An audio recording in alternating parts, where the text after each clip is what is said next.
Hello,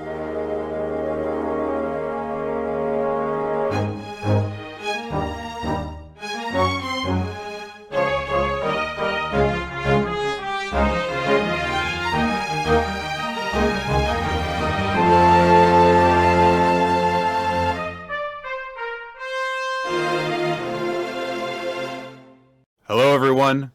It's April the 19th of 2023, and it's time to talk about manga. Oh, 4/19/23. Math. So, What? 4 plus 19. 19. Oh, okay. Math. I didn't think about that until today. I thought it was going to be much more nerdy than that. You're like, well, these are both actually prime numbers who have their base roots in tritary cosines. Well, 19 and 23 are both prime numbers, yes. I feel so dumb when I'm with you sometimes. I'm just like a big empty dope, and you're just like, all the knowledge gravitates around you. Like, if you were to put us next to each other and represent our intelligence to like orbit, you have like several stars and like galaxies orbiting around you, and I just have this big ugly space shuttle that swirls around me and then crashes wildly into a wall. I don't know. That sounds pretty fun. See, I was going to make a remark like, see, guys, we're doing this on April 19th, so you learn stuff about prime numbers instead of if it were April 20th, we would just make pot jokes. But I don't know. I always get self-conscious when people call me smart, so maybe I would have preferred that. Okay. Well, no, we're going to make a bunch of prime number references today. Hold on. I'm going to look up a bunch of prime numbers. Okay. And I'm going to be really fucking smart today. Holy shit. You guys are going to be blown away. All right. Oh my god, what are these? There's so many. What are they? Yes, there's so many. There's so many, Nick. Yes, theoretically there are infinite prime numbers. Like, why can't I just get a cool, quick list of them? I don't know. I'm pretty sure there are lists of them, Quinn. I'm pretty sure there are lists of prime numbers list. 2, 3, 5, 7. Oh, 11, wow, there 13, is a list. Okay. 17, 19, 23, 29, 31. I can't remember if 37 is one. I think it is. 41, 43, and that's where I lose it. So, yeah. Anyhow, speaking of nerd things, we have manga to talk about today. Do we? Yes. I mean, unless we wanted to not talk about manga today, but there are chapters, and I feel like people want us to talk about at least one of them. So okay, we're going to talk about just one manga today, and all right, let's talk. If you're good, maybe we'll keep going and do the rest. Oh, okay, got it. Yeah. Right. You being, of course, the collective audience. The collective, the royal you, as it's also known. Yes. And if any one of you's bad, we're going to turn this car around and we're going to go right back to Winnipeg. What is that? Is that where the podcast starts from? Yep. We start in Winnipeg? Mm-hmm. Oh, we're Canadian. Is it right? Yes, that's not news to me at all. Nick, you have your passport, right? Your Canadian passport. Quinn, shut up. In truth, no. It's just because that's where the Simpsons joke is. Where Bart and Alden are driving down the car, and next to them there's like two kids arguing in the backseat of a car, and the dad's like, "That's it. If one of you does one more thing, we're not going to Disneyland." Because they're like in South Carolina at this point, or something like that, or Nashville. And then like Nelson reaches over and smacks the dad in the back of the head. He's like, "That's it. Back to Winnipeg." And just turns the car on a dime and goes back that way. And I've always loved that's such a long car trip.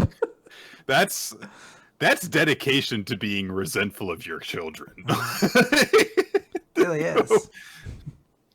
It's like, no, I'm going to drive angrily for 4 days to get back there. Yep. All right, Nick, let's talk about My Hero Academia. I guess we should. So, there's a lot of stuff going on right now, and we get one of those, like, Naruto or One Piece style, here's just where everyone is, battlefield maps that shows, honestly, 1/10 of all the relevant characters involved in this multi-location battle that's going on. Yes.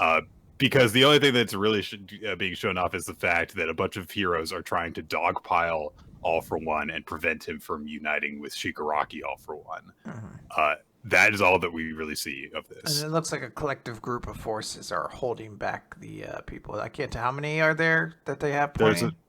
There's a few that are all holding off Toga's doubles. Yeah. Well. How many are they like signifying it with? 5. And 5, ladies and gentlemen, is a prime number. That's right. Yes. It took me a second to realize that you're guys. Write that down in your notebook. Your little notebook. Yep. Five's prime number. 5's the prime number. Five. Carry on. It's nice. It's a very nice prime number, honestly. It really is. It's nice and round. Yeah. Also, you can brag about how many championships you've won. So 5-time WCW champion. 5 times. So all of the heavy hitters are just hitting All for One over and over again. There is a problem when Mount Lady's last tool that has been giganticized by Rule Yui breaks, and they're like, well, all that's left lying around is Detonarat stuff. Detonarat specialize in like making stuff for people with quirks, so I don't know. I feel like some of it might be better to hit someone with than dude. Like a just wrench. hit him with a giant like fucking like mutant crutch or whatever the fuck. Like it really feels like there's useful things there. It's not like make they're another like screwdriver big for me. No, don't have any of those. All I've got is this massive glaive that steals your soul. Yeah. So, all right, I guess it'll do in a pinch. But It's really not... want that screwdriver. It's us that they're like, look, I'm sorry, Dentrat only makes pillows and pillow accessories. That's never gonna work. Like maybe if I hit it really, really hard. I'm just imagining the other version of this where All for One is acting like, my plan is coming together. Ow! What? That's a giant. Okay, don't do that. Don't hit me with a pillow. This hurts more than I thought it would. Being hit really hard with a pillow actually kind of hurts. It'll be great if after a couple times he's just like, it's kind of comfy, and then he just goes to sleep. That's how they beat All for One. Is they rock him to bed, Betty Bye. Wait a minute, is this made with goose feathers? Oh! I'm allergic! Allergies! You're like, you have so many quirks. Why did you keep the one that made you allergic to goose feathers? Well, that's really just a side effect of it. The primary effect of it is that I'm allergic to tea. So why would you want that too? It's like, look, I don't like tea. Just like having an excuse built in. Like if someone wants to serve tea, it's like, no, I'm allergic. Then they're like, you're allergic to plants and water? What does that mean? That's why it's a quirk. You're allergic to all plants?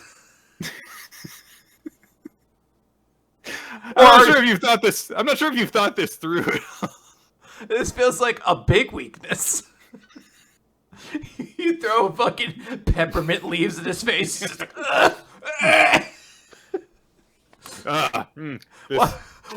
This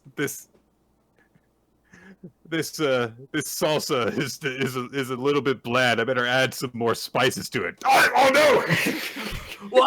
Why didn't I take that throat expanding quirk? Oh god. So everyone's punching All for One. They end up punching him into the ground, but a giant thing shoots outward. It's an All for One thing. He makes his a limb into a giant thing and knocks it into Mount Lady, and I guess leaves a gash in her side because blood goes everywhere. So she goes down. He then lashes out at Gigantomachia with it too. Blood goes everywhere as there from him.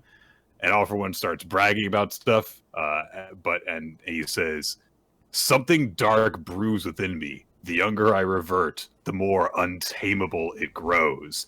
And he fires this massive lightning bolt through Dark Shadow, and also blows Hawks and Tokoyami out of the air. And All for One says All for One things, talking about latent potential and how great youth is. But with all the heavy hitters down, things are very, very bad. And that Wheeler just cut to black, as he seemingly just kind of mops up everyone. And then he was like, I'm gonna go take that Tokiyami kid's quirk because he hit me really hard and I want that shit. But Hawks has gotten in his way and has tried to stab him with one of his hawk feather things. And All For One's like, get out of my way, while he's literally holding Hawks up in the air. So it's like, dude, you're just making your own obstacles at this point. You can just like go around him, it feels like, but whatever. He takes Hawks' Fierce Wings ability, just having that. Oh, he needs that. He doesn't think very much of the Fierce Wings ability. Seemingly, he talks trash about it. It's like, well, I don't know why you took it then, but he took it.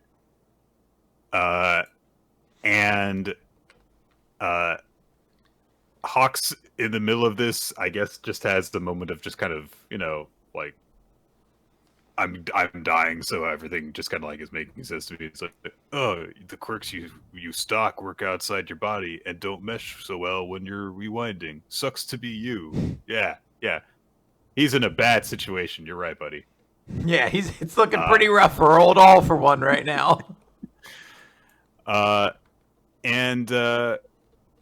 So he takes the feather blade out of his body, and then a little sticky thing hits All For One in the back of the leg. Because fucking Mineta is like, I'm gonna stop this guy. He tells All For One, if you steal Dark Shadow, it's just gonna turn you into a cringy edgelord. You should take my quirk instead. Because you're getting an awesome hair too. As though he isn't already. Like, All For One's like, please, I was born in darkness. Shit, that's a pretty good line. I gotta my use God. that later. This is so cool. I'm so cool. But there's, a nice moment here where Bermuda is like, don't take Tokoyami's quirk.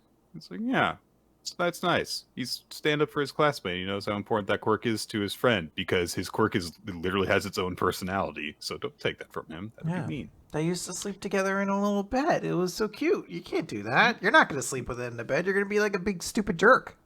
It's going to make it sleep outside. Yeah, he's like, sleep in my box. It's like, no, I want to sleep in a little Betty by with you. Why are you summoning me? Like, I don't get it. You just don't seem to like me. You don't have to take me. I don't have to be Get here. outside.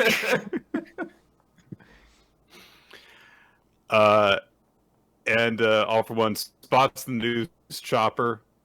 One of the news choppers, I guess, because there is a second one. We know this. It's been established. It's very important that there were two.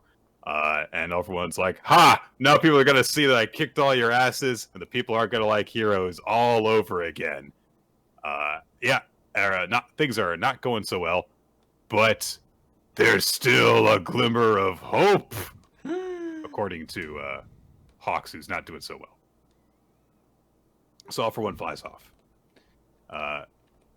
Then we cut to some of the underground tunnels where people are taking shelter in the UA metal cube system that's protecting everyone, but it's lost power. People aren't moving anymore, and we kind of cut inside to see some of the people that are actually like characters, like Todoroki's family, those kids from Bakugo and Todoroki's license exam, and they're watching the news, and they're also reacting to everything. And there's some people who are like, man, this sucks. We put our faith in heroes, and this is what we get. It's like, all right, you want to go out there and fight the guy who wants to kill everyone? Yeah, go stop him then, champ. Fucking grab your shovel and try to glonk him on the back of the head. See if that'll take him out. Just skipping straight from like any sense of like denial to, I knew that they all sucked. It's like, all right. I guess it's like, it's not an unbelievable thing that there would just be douchebags like that who are just like, right. I can't believe the United Forces of Earth got defeated by the aliens. They really let us down. But like, it is one of those things like, what do you want, champ? Like, there's nobody else. No one's going to do a better job. It's not like it's your sports team. You can't just be like, really, this all came down to code sheet. That's been a problem for years. It's also not like politics or whatever. It's like, oh, well, if the guy I voted for had won, then we would be in this mess. It's like, no, they're the strongest people who will defend you. That's just it. Yeah. I don't know. So yeah, it is just kind of weird. But yes, as you said, there would just be assholes in this situation, I guess. But it just really kind of drives. I was like, wow, you're just kind of an idiot. All right. People in the kind of police task force headquarters are realize that like shit, All for One's moving east. Something's going on here. La Brava says that she has taken control of the evac system, and some of the blocks are on the move, but one of them has been stopped from the inside. And all right, remember when it was established that there's like people like working for All for One who are if infiltrated is like yes, he's here, this guy or him, this guy whose name we never learned, All for One's follower guy. Ah, evil Mash. He does look like Mash, yes. So he's completely lost any contact with Skeptic and All for One's forces. So he's like, all right, well, I'm just going to do the thing. And he starts to utilize a quirk so that his quirk so that he can commit sabotage. Gunhead was apparently guarding this facility and is like, I found him! So it's a good thing that the one guy lurked off into a corner to do this. I guess he was just really obvious about sneaking away. Like, I hope no one sees me. He did it with like his hands up. Do do do do do. He paused every 5 steps in order to like look really obviously around himself. Nobody saw me. Good. Yeah, excellent. Dude. Also, Kendo is down here, and Tetsu. So, good to know. But the ceiling starts to collapse as a result of this sabotage. Not sure exactly how, but it does. People are gonna die. Oh no, something's falling on them. But a large figure stops it and catches the rubble and protects them. What? What's happened here? It's. I've got to look up this guy's name. Death Arms. What? The one. That's his name. The one guy who quit. Yeah. His name was Death Arms? His name's Death Arms. I assumed his name was something stupid like Construction Guy or Heavy Machinery or some shit. Like, Death Arms is way too cool for the design that he has. What are you gonna call yourself? Death Arms. All right. So, do you have like skulls for fists? Like, I've got big fists. I punch hard. All right, but when you punch hard, do you like summon the souls of the damned in order to do your things? No, I just punch hard. No, just hit them really tough. All right, well, I guess you locked down Death Arms. Power. Someone's like, I think it was a mistake for us to say first come, first serve when it comes to powers. There's like a guy who has like tendril demon arms who's like, I agree! I do feel like someone shouldn't get to squat on cool hero names like this. Oh, shut up, Squeedly Deedly. You're just bitter. There, look, it was my next best option. It really wasn't. I tried Death Arms with a Z, and they said I couldn't do it. Yeah, so Death Arms, who forsook, being a hero and stuff, he saw people were in danger, he became a hero again. He protected them. Oh, hero too, we something, true heroes. Meanwhile, there's still more. There's still more. There's one more page. Todoroki and Ida are beaten up after, Dabi won. But Todoroki's like, I haven't given up yet. It's not over yet. Also, Stain is there, and he's going to do something. Okay, so that's our chapter. It's a very weird up and down chapter. It very much is. This is My Hero's pacing at this point, which is like a little chaotic. A lot of things, like we have like 6 storylines. Let's jump around to all of them very quickly.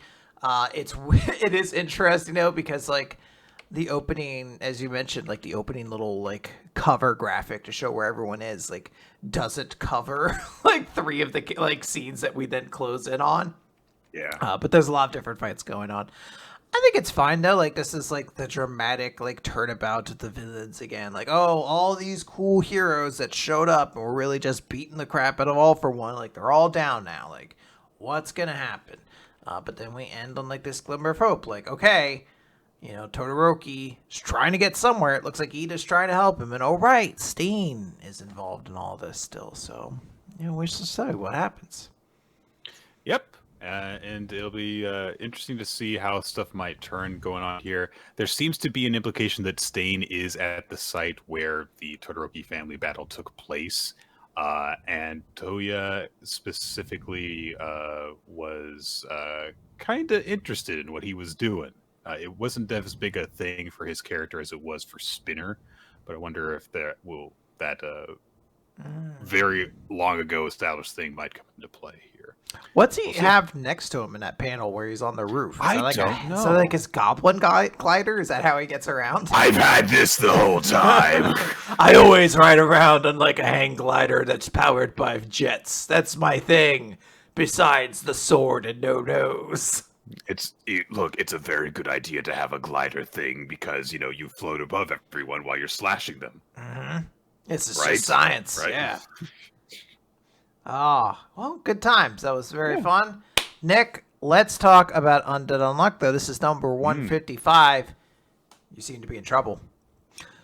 So we open with Sean, a.k.a. Unseen, who is upset. Not sure about the way you read that chapter title, I feel like. You seem to be in trouble. Gotta keep an eye on my own webcam for a bit. Yeah. Your door opens and I'm there. You're like, what the fuck? I'm still in this screen now. Like, hi, Nick. Sean is upset and is like saying to Fuko, like, hey, why aren't you bringing me along? The two of us had like a really cool combo going on. You don't understand how like capable I am. And Fuko's like, no, it's just like we're doing the best we can to like factor in everything into our situation to pick just the people we need to be. So let's say also she's in one of those gyroscope astronaut training things while doing this. Yes, she is as well. She's like, look, there's a lot of like factors to consider. For example, let's say you pass out and get thrown into space. No one would ever find you if you were unseen, So terrifying. You would just float there unable to be found by anyone for all eternity. And Sean's like turns invisible and is like, you can try to scare me all you want, but I won't give up. Runs away. We do get a quick scene of, I assume that's Yasuo, who is just like, we'd be able to see him with thermovision though, right? You don't need to freak him out. And Fuko like stops and says, actually maybe it's Nico. I think it is Nico. Yeah, it makes sense. Fuko's like, no, you don't understand. Like, Negator's abilities are constantly changing, so there's a real chance that he could become so invisible nothing could detect him. Like, that is a real thing. Sean runs off, starts crying, ends up running into Gina Unchange, and he's like, "Oh, hey, you're doing better." And he thanks her, like, "Thanks for saving me on the battlefield and everything like that." And Gina's like, "I did save you." And grabs him by the collar. It's like, "Which means you owe me. I want to go to space too, and you're gonna get me there." And he's like, "But you're not clear." Joe's like, "I'm better now." I'm fine. And Gina basically goes to explain, like, Fuko is always going out there doing all these dangerous things. Who's to say, like, what I can and cannot do? I'm going to be there, until the day we slay God. I'm Fuko's number 2. I can't afford to rest when I'm needed. And Sean's like, yeah, I feel the same. I finally found a place where I belong, so I'm going to keep getting stronger and, like, keep up with these people, basically. So they're like, all right. He even throws in there, he's like, I'm going to surpass everybody, even you. And Gina's like, I like your spirit. Gina is like very quickly just become the old Unchanged now. It is no longer like the meek flower from before. So she's like, all right, I assume you have a plan. And, Gina is like, yes, I do have a plan. Let's go.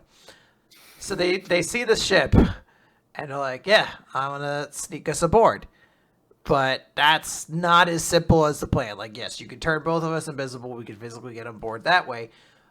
But we need to power up your unseen, basically, because they will notice if there's any kind of, like, weight edition. Everything is like being calculated on this ship. So like we need to change basically how your unseen works. So we see this power up thing where it's like, look, you can't be seen, but machines, technology, everything like that can still read you. So you need to make this scale read 0. You need to become unseen to the scale, essentially. And Sean's just like, wait, how the fuck do I do that? And it's like, he makes a joke. He's like, well, you told me just to die? And she's like, no. Just listen. When you look at the scales read, it's obvious that you are right here, meaning you aren't totally unseen yet. So you have to expand your interpretation to being seen, and you'll be able to negate things that can indirectly see you on top of that. And the trick is coming to grips with your heart, and that's how you do it. And judging by how far the rocket is, it's going to blast off in just a couple days. So you need to evolve before then, and then we'll hide in the cargo and go into space with them. So I'm going to go handle all that. You work on enhancing your ability. We're kind of in like the Dr. Stone stage of this series because we gotta go. The next page, he's done it. He's figured it out, which is a little disappointing, but we'll get to that at the end. 2 days later, like, I think we've gotten it. They start going through the final checks. It's like the main strike team is on the ship. You know, these two are hiding in the back end. You know, Sean's using his ability. Nico's like, all right, time to do the readout data, and everything looks normal. Let's take off. Boom. They fly off into space. They make it there. They start like talking. They're like, oh wow, this is great. We're up here. You know, Nico has slow mo. He's like, sorry, Chico, I'm gonna get started on this a little bit further than you are, and I'll take you up here later. It's a very little sweet sentiment. Yeah, and Fuko's like, oh, you guys are gonna go on a space date? No, shut up. Just immediately like, no. Then we get to Sean and Gina, and Sean's like, well, looks like we did pretty well. All right. So how do we meet up with the others? And Gina's like, what do you mean? He's like, well, obviously we broke the rules to come up here, so we're going to have some reason to like show up here, like, because the ship had like a super strict weight limit and everything. They're going to be pretty angry, so you got a plan, right? And Gina's like, what? She only thought ahead as far as getting into space, and that was it. That was their entire game plan. We don't have time to cut to that, though, because alarms start going off, and they're like, wait. Suddenly, the weight shot up. And they're like, wait, maybe it's like invaders. And they're like, wait, no, it went up. And I'm like, oh, wait, it's down. Wait, no, it's up. No, it's down. It's up. Like, they're trying to track it. And then they see, like, oh, wait, there's a station. Okay, how do we dock on this thing? Like, where do we get to the lower level? And they're like, shit, this thing is, like, blown to bits. Like, how do we dock on this thing? We're gonna have to do something like really crazy. Like, can we slam into it and like dock that way? And Fuku's like, no, because we don't know where the shelter is. If we ram into it, then that will obviously be very bad. You know, we gotta find like an anchor down and make a path to it. And they're like, hey, there's a bunch of like, you know, debris out there that can hit us. So, you know, Creed's like, all right, I'm going to go EVA and you know, anchor the ship. And they're like, no, the UMA might be out there. He's like, that's why I'm here. I'm the striker. We're going to do it. And Fuko's like, no, you're rushing forward to your death. And he's like, I'm not going to let you go. Then what are we supposed to do? And then Sean and Gina sit in the doorway, fucking like Team Rocket style, like backs post. It is very Team Rocket, especially because, you know, they're just kind of respective, just things, really. Yeah. So they're like, maybe you guys seem to be in trouble. Just leave this task to Unchange and Unseen. And it just ends with Sean being like, we'll bail you out and you can call us even. And she just like, just as I planned. all according to Keikaku. Sean's like, no, it's not. Shut up. So, Nick, there were 3 people aboard this strike team. And now there are 5 people aboard the strike team. Hey, one prime number to another. And 5 and 3 are both prime numbers. I hope you wrote this in your book. I know you already wrote 5 as a prime number in your homework book. Write it again. Underline it this time. Yeah. So this is, I mean, overall, this was just a fun little chapter. I liked just kind of the little story that's told all within it of like, Gene and Sean want to go on the ship. They can't. Then they do. They're very silly all throughout it, and that's just kind of it. Hey, there's a couple more characters that are gonna be going along for this little journey that we can get to know a little bit better. So nice. It's nice to see we get more of Sean, who's a character a lot of people were like, oh, wish we got more of this guy. Like, well, we're going to. It's cool we get some Gina. As I said, I think this was cool. I liked like Sean's ability expanding in this way. In the way they establish it too early on with Fuko being like, no, his ability might evolve past like technology, be able to find him and things like that. So I think that was a cool setup. It's again a little bummer that like she's just like, figure it out, and he's just like, I did. Yeah. Page turn. And I got it. I did. But probably was going to be the way it was going to be handled. But we have a lot of stuff to do, so, as much as I'm disappointed we didn't get a little bit more introspective, it works. And it also keeps Sean seeming very silly and goofy, I guess. Yeah. I think that I would not have appreciated it as much if we had spent an entire chapter on him just, like, trying to figure stuff out. Yeah. I felt like this entire thing. Do it in one chapter. Yes, please. Move on to when they're in space and meeting aliens, potentially. Exactly. All right, let's talk about some Chainsaw Man. Chapter 127, Save the Asa! Hey guys, 127? That's a prime number. Write that down in your book. That's a big one. 127, that's prime. Put a little heart next to it. Yeah, that's the way you remember it when the test comes up. No, Quinn, if you put a heart next to it, it might not be a prime number anymore. Oh my god, no. You can divide it by hearts. So when last we left, the Falling Devil had found Asa, and we opened this chapter with her sending Asa into the sky. Yeah, she because Asa's like hidden, like she's between basically like that balcony of a building, so she just points this way and changes gravity to be like, "Bitch, get this, get into space, the sky again, and now you can go up." Yep. Asa manages to grab onto, I guess, like a vent or some sort of outcropping on one of the buildings to prevent herself from going all the way up into the sky, but she's just barely grabbing onto it with her fingertips. And then the Falling Devil comes up behind her and claps two of her many hands around Asa's ears. Actually, the same way that she kind of holds her own head. Yes, very similar. And she says, I can tell by the way that your muscles move and the smell of your sweat that your attachment to life is weak to begin with. What truly scares you right now is the shock of the impact, the physical sensation of falling, the darkness of the sky. That's all. Close your eyes, and I can promise you a peaceful fall. And Yoru, of course, is yelling at Asa still, but now her ears are covered up.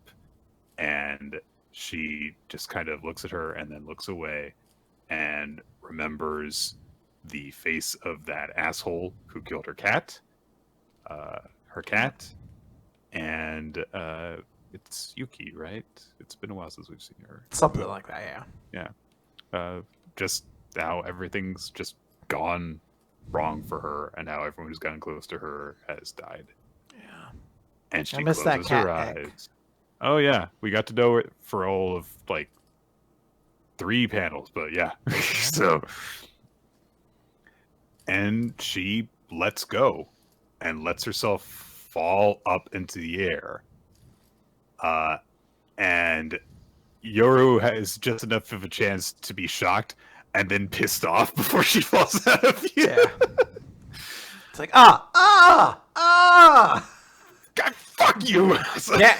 Can't say anything because I assume that's what like the clamping the hand over the ears is kind of meant to do, is like kind of silence out Yoru. But yeah, and Asa falls upward and she kind of falls in silence this time, And she thinks to herself, like, I actually do feel at peace. Now I won't cause trouble for anyone. I won't get my feelings hurt anymore. And I won't have to lie in bed thinking about all the things I did wrong. But I do have one regret. Even one person, even if it was only one person, with all my heart, I wish I'd... And Chainsaw Man is here! I'm on board. Nick, I was already like, fuck, I relate to this girl so goddamn hard. I feel ya. And then Denji comes and is like, I gotcha, come on. And Nick, but already I'm like, I'm in. I don't know what happens for the rest of this. I'm in on this. Oh, hell yes. Denji grabs Asa, grabs with his other hand onto a guardrail on the nearby roof, and immediately is like, oh shit, you're like actually really heavy. So Asa is being like, stop it, stop, let go. I'm okay with falling. I want to do it. And Chainsaw Man's like, are you nuts? No. And she says, but life is nothing but pain. I just get made a fool of. I just get my expectations up just to be let down, and that's it. And Denji pauses for a second, and he's like, well, yeah, but like, and stuff gives way, and he loses his grip, and they both start falling up into the air. But he suddenly realizes, like, it's like the worse you feel, the heavier you get, but upward. Think happy thoughts. Dogs, cats, cats. Hey, you gotta love him. He does have his mentality in just one particular direction. He's like, I love dogs. You love dogs too, right? You love dogs. He covers all the bases. He's a knowledgeable man. Yeah, he named both things. That's all you gotta know. So instead of falling upward, they're just floating, suspended in midair. And Denji says, "Oh wait, we stopped. Cats, ice cream." Not even like think about how much you love cats and how furry and friendly and soft they are, and how they do stupid things despite the fact that they think that they're so great. And he's just like, cats. Just screams ice cream over and over again. You're like, are you happy now? But Asa, it's so cute. She slowly opens her eyes and she goes, don't make me remember cats. And that's all she needed. It's just, cats are great. That's all you needed. It was so great. And then she says, look, I know how you feel. Believe me. And just, what would you know? No one's got it worse than me. This poor girl.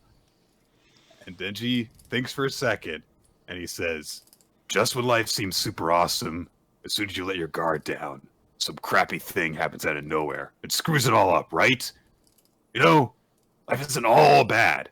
But day in, day out, all you can remember is the bad stuff. And the disasters keep piling up like a hamburger made of crap, right? And Asa pauses for a second because she starts to think, like, maybe this guy does kind of actually understand. But she asks him, well, how'd you get over that, Chainsaw Man? And he says, I haven't. I'm not over it. Only I've got something to live for. Something I look forward to so much that I'm willing to eat that crap burger. And I also asks him, what is that? And does Denji say, oh, it's because, you know, I've got Nayuta at home and I've got to look after her. And is it because he's got Meowie and all the dogs there that are so great? You just talked about how great they were. It's because he gets to eat ice cream at home. Is it because there's people who count on him, even if they're not the best people, like Kishibe and Yoshida? It's because he wants to keep the hope alive that he'll see power again someday. Sex. I want to have sex. And the chapter ends with us just like having to pause and be like, I was hook, line, and sinker for this fucking chapter from beginning to end, where I was like, oh, Asa, her journey, like, she's so sad, and I've been there, girl, like, where you just feel so worthless, and you wish somebody would reach out, and, like, Denji grabbing onto her in this big hero moment, and, you know, the humor of Denji being like, oh, we have to think happy things, cats, ice cream.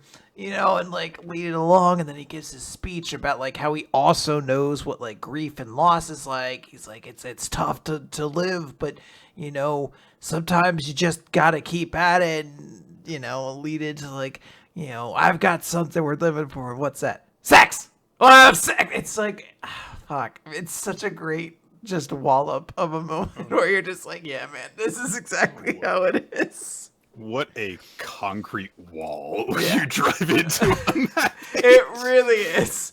It really. Did you see the quote from Fujimoto that got passed around a lot this week? I think it's from like a new collection of one shots that's released, where he talks about like an old relationship he had where they had like a pet fish, and the fish died. So his girlfriend was like, "Can you go and, you know, get like bury the fish, essentially, like give like it was our pet." And he takes this fish out to like the park, and he's trying to dig a hole, but he's like, it's too hard to dig a hole to like finish it. So he's like, I'm just gonna leave the fish here and tell her that I buried him. And he starts to walk away, and he looks over, and he sees a bunch of ants are like picking up, like trying to eat at his fish, and he's like, "That's my fucking pet fish!" So he runs over and like swats all the ants away, and then he eats the fish. He goes home and tells his girlfriend he buried it, and he's like, "I don't feel bad about eating the fish. I feel bad for lying to my girlfriend." And I was like, wait, is Fujimoto just these characters here? It's like they're all this kind of particular insane.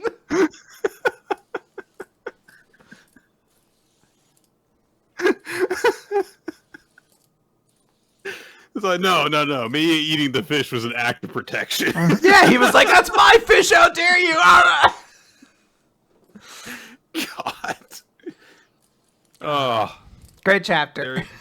There is a legendary sequence from All-Star Superman, which is a series where Superman discovers that he is dying, so he basically, you know, dedicates his last days to just like trying to achieve like everything that he possibly can with his near infinite powers. He's running around doing all this stuff, and yet despite the fact that he's in his most desperate state, he's got all this stuff to do. He takes a moment at one point to go to this young girl who is contemplating jumping off of a building and taking her own life. And he stops her, and he just tells her, look, the reason your therapist didn't answer was just because he missed the call. I know that sometimes it seems hard and that it seems like nobody cares, but people do care about you. And he hugs her, and she's crying, and he comforts her, and he just saves this one very troubled girl's life. It's, you know, one of those things of like, you know, the most powerful being in the world takes the moment to comfort one troubled person who doesn't even need a superhero to save them, just needs a person to reach out to them. And that's what Denji does here in his own way. And it would be counter to the nature of Chainsaw Man if he didn't do it in as dingy a way as possible. And I give credit to the chapter and the series as a whole for that. Having Denji resort to the one thing that keeps me going is the thought of having sex did make me go, God fucking damn it. Because it did remind me of way back when we first read this, and I was like, I really don't like how Denji's only obsessed with sex. So having that crop back was like, God damn it. But that being said, otherwise this chapter is fantastic and perfectly in the nature of the series as a whole. So, yeah. It was a great chapter. It's great. All right, Nick. I think we could briefly talk about Spy Family ? Oh, there's Kaiju number 8 though. Was there? God damn! Yes. I really forget everything that happened this past week. It's Kikoru doing stuff. She's broken out of the mental funk as she fights with Kaiju number 15, who's like, "What the fuck? This is bullshit. Is my mind hack not working? Wait a minute. No, my mind hack is working. Then why is she still fighting?"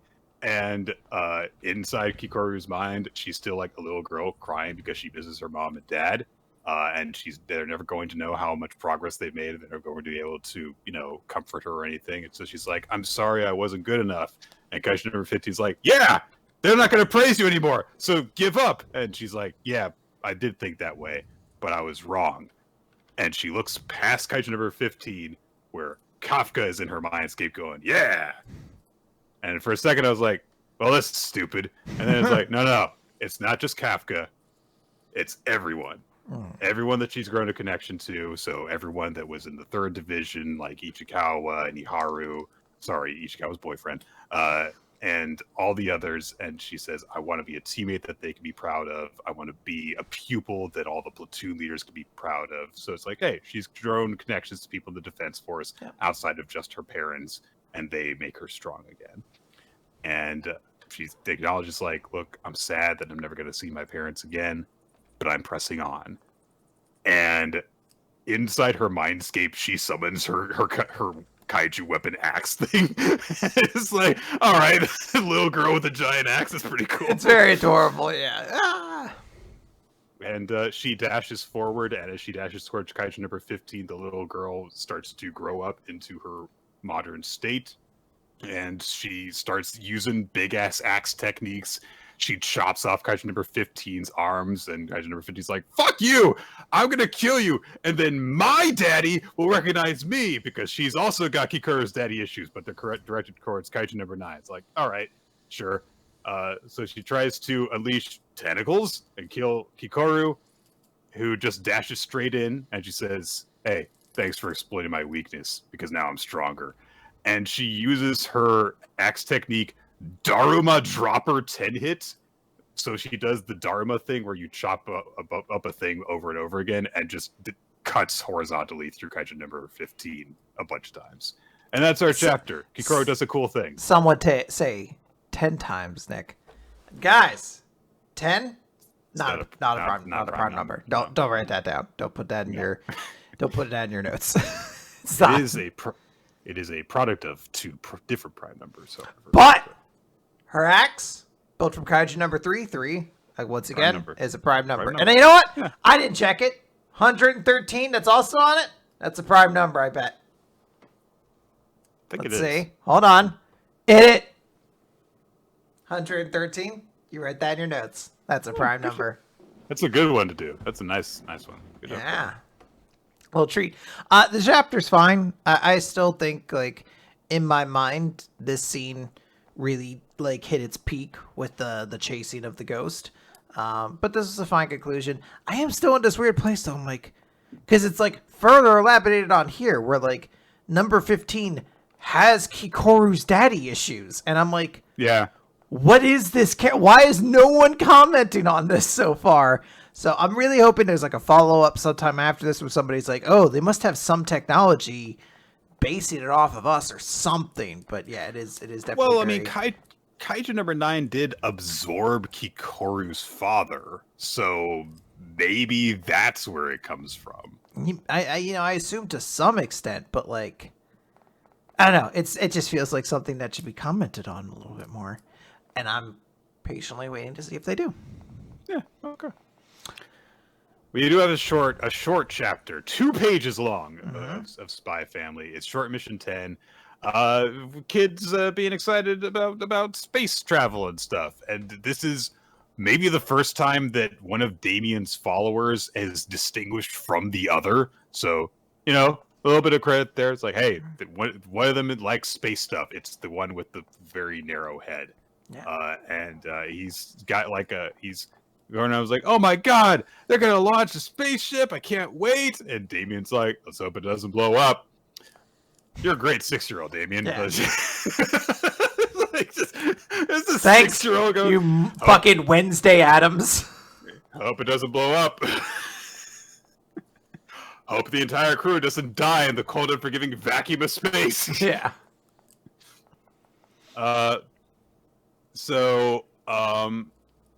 Also, the other one's just kind of an idiot because he's like, who would want to go into space where there's no air? It's like, okay, weirdo. Anya is also excited about space stuff. She's made a little paper rocket ship, and she's like, woo, landed on the moon, yeah! And Damien's friend who was excited about space travel is like, oh, you also like space stuff. And Anya says, I want to build a castle on the moon. There you go, Anya, go do it. So... They're friends, so Damien and his remaining follower and Becky are all kind of just like watching the two of them just kind of like bond over like space travel stuff.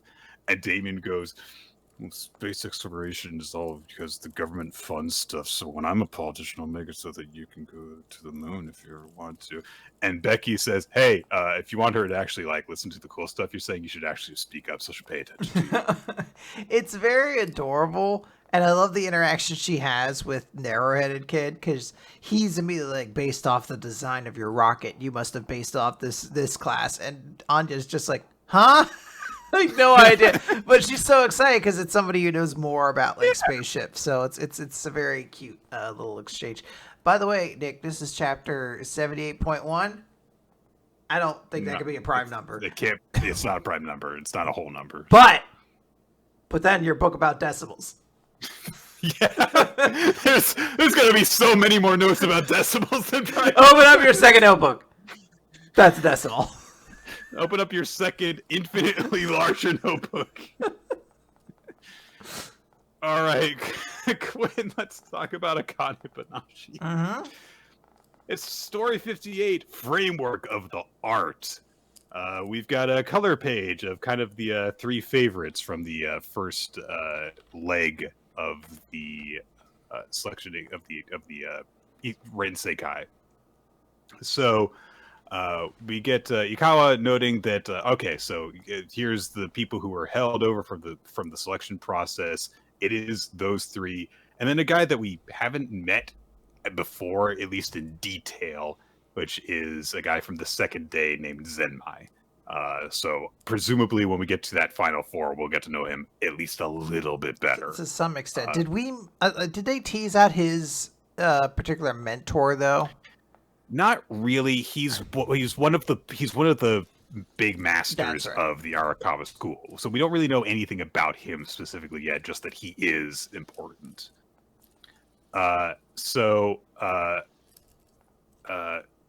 He's meeting with Hikaru and says like, "Oh yeah, congratulations, you survived to the next leg of the battle. I know you're not really satisfied with yourself, but honestly, well deserved.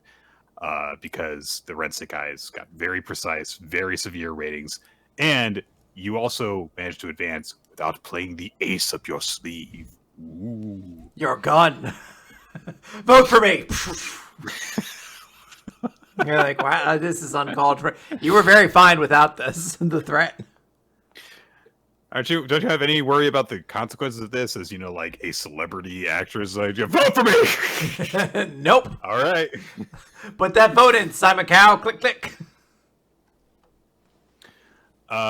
So she kind of looks out the window and it's looking at an advertisement, which might feature her or a character she voices.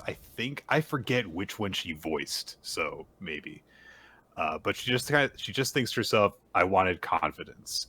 Because, in the world of voice acting, even veterans with decades of experience have to audition to earn their roles, and I ain't going in expected to lose. I got to fight for everything I can in this industry. I just want to have some confidence in myself and bolster my determination.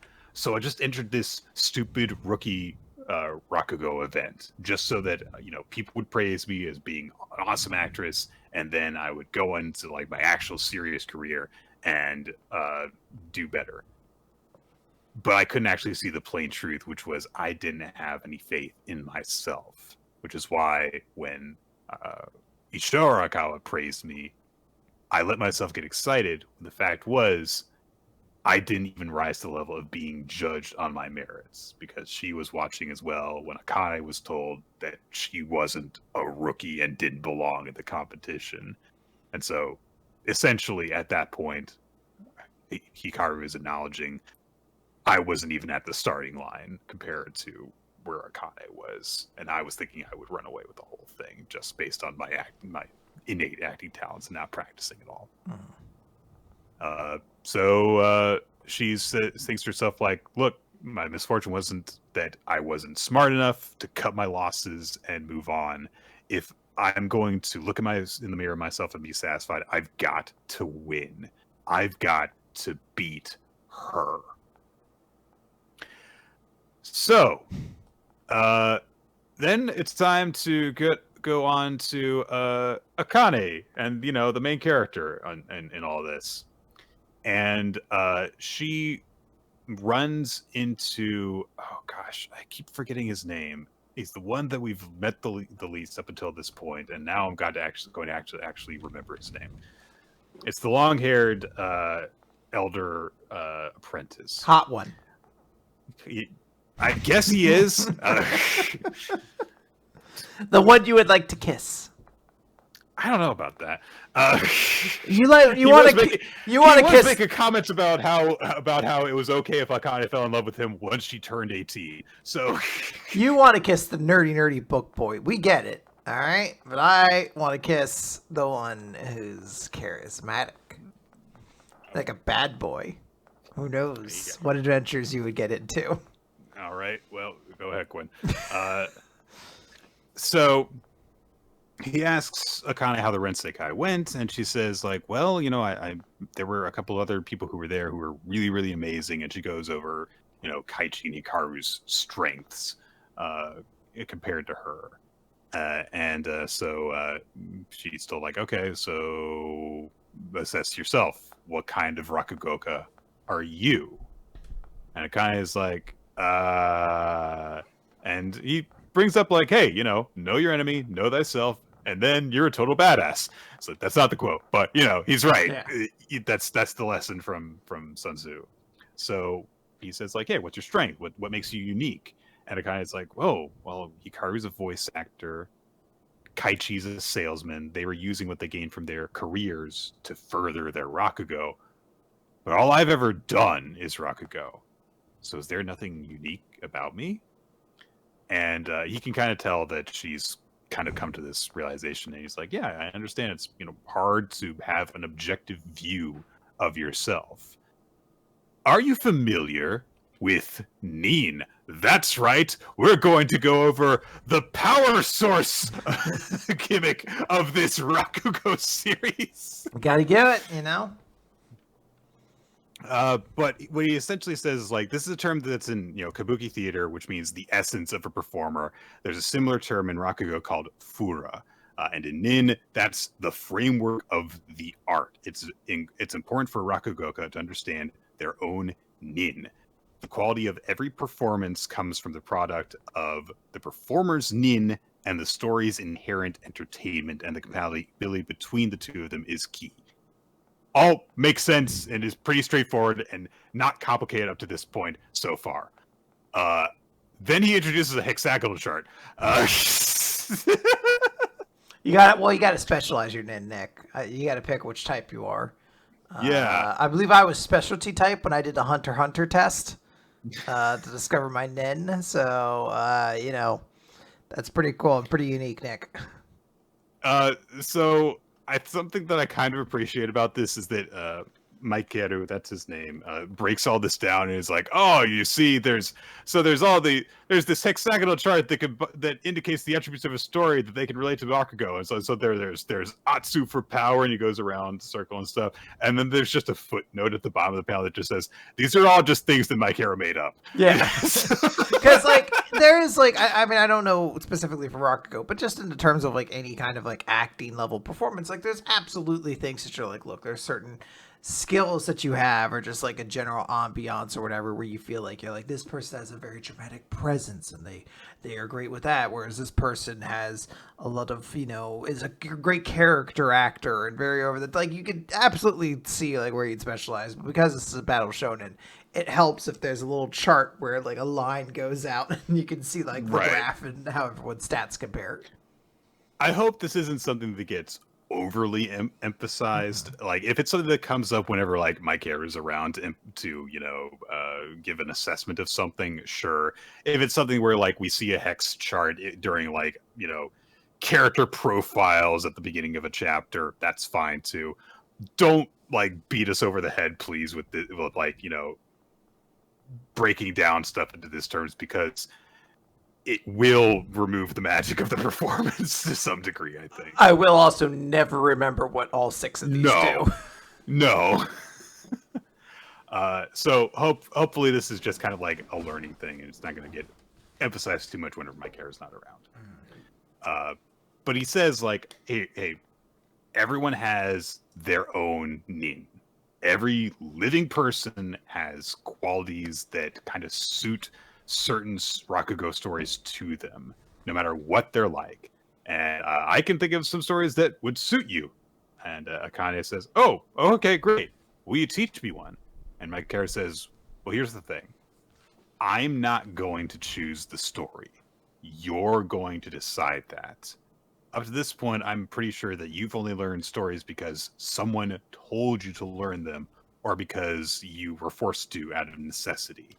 And that's fine while you're still a Zenza, but if you want to be a Futatsume, you must have a keen eye and choose the right stories to match your strengths and style.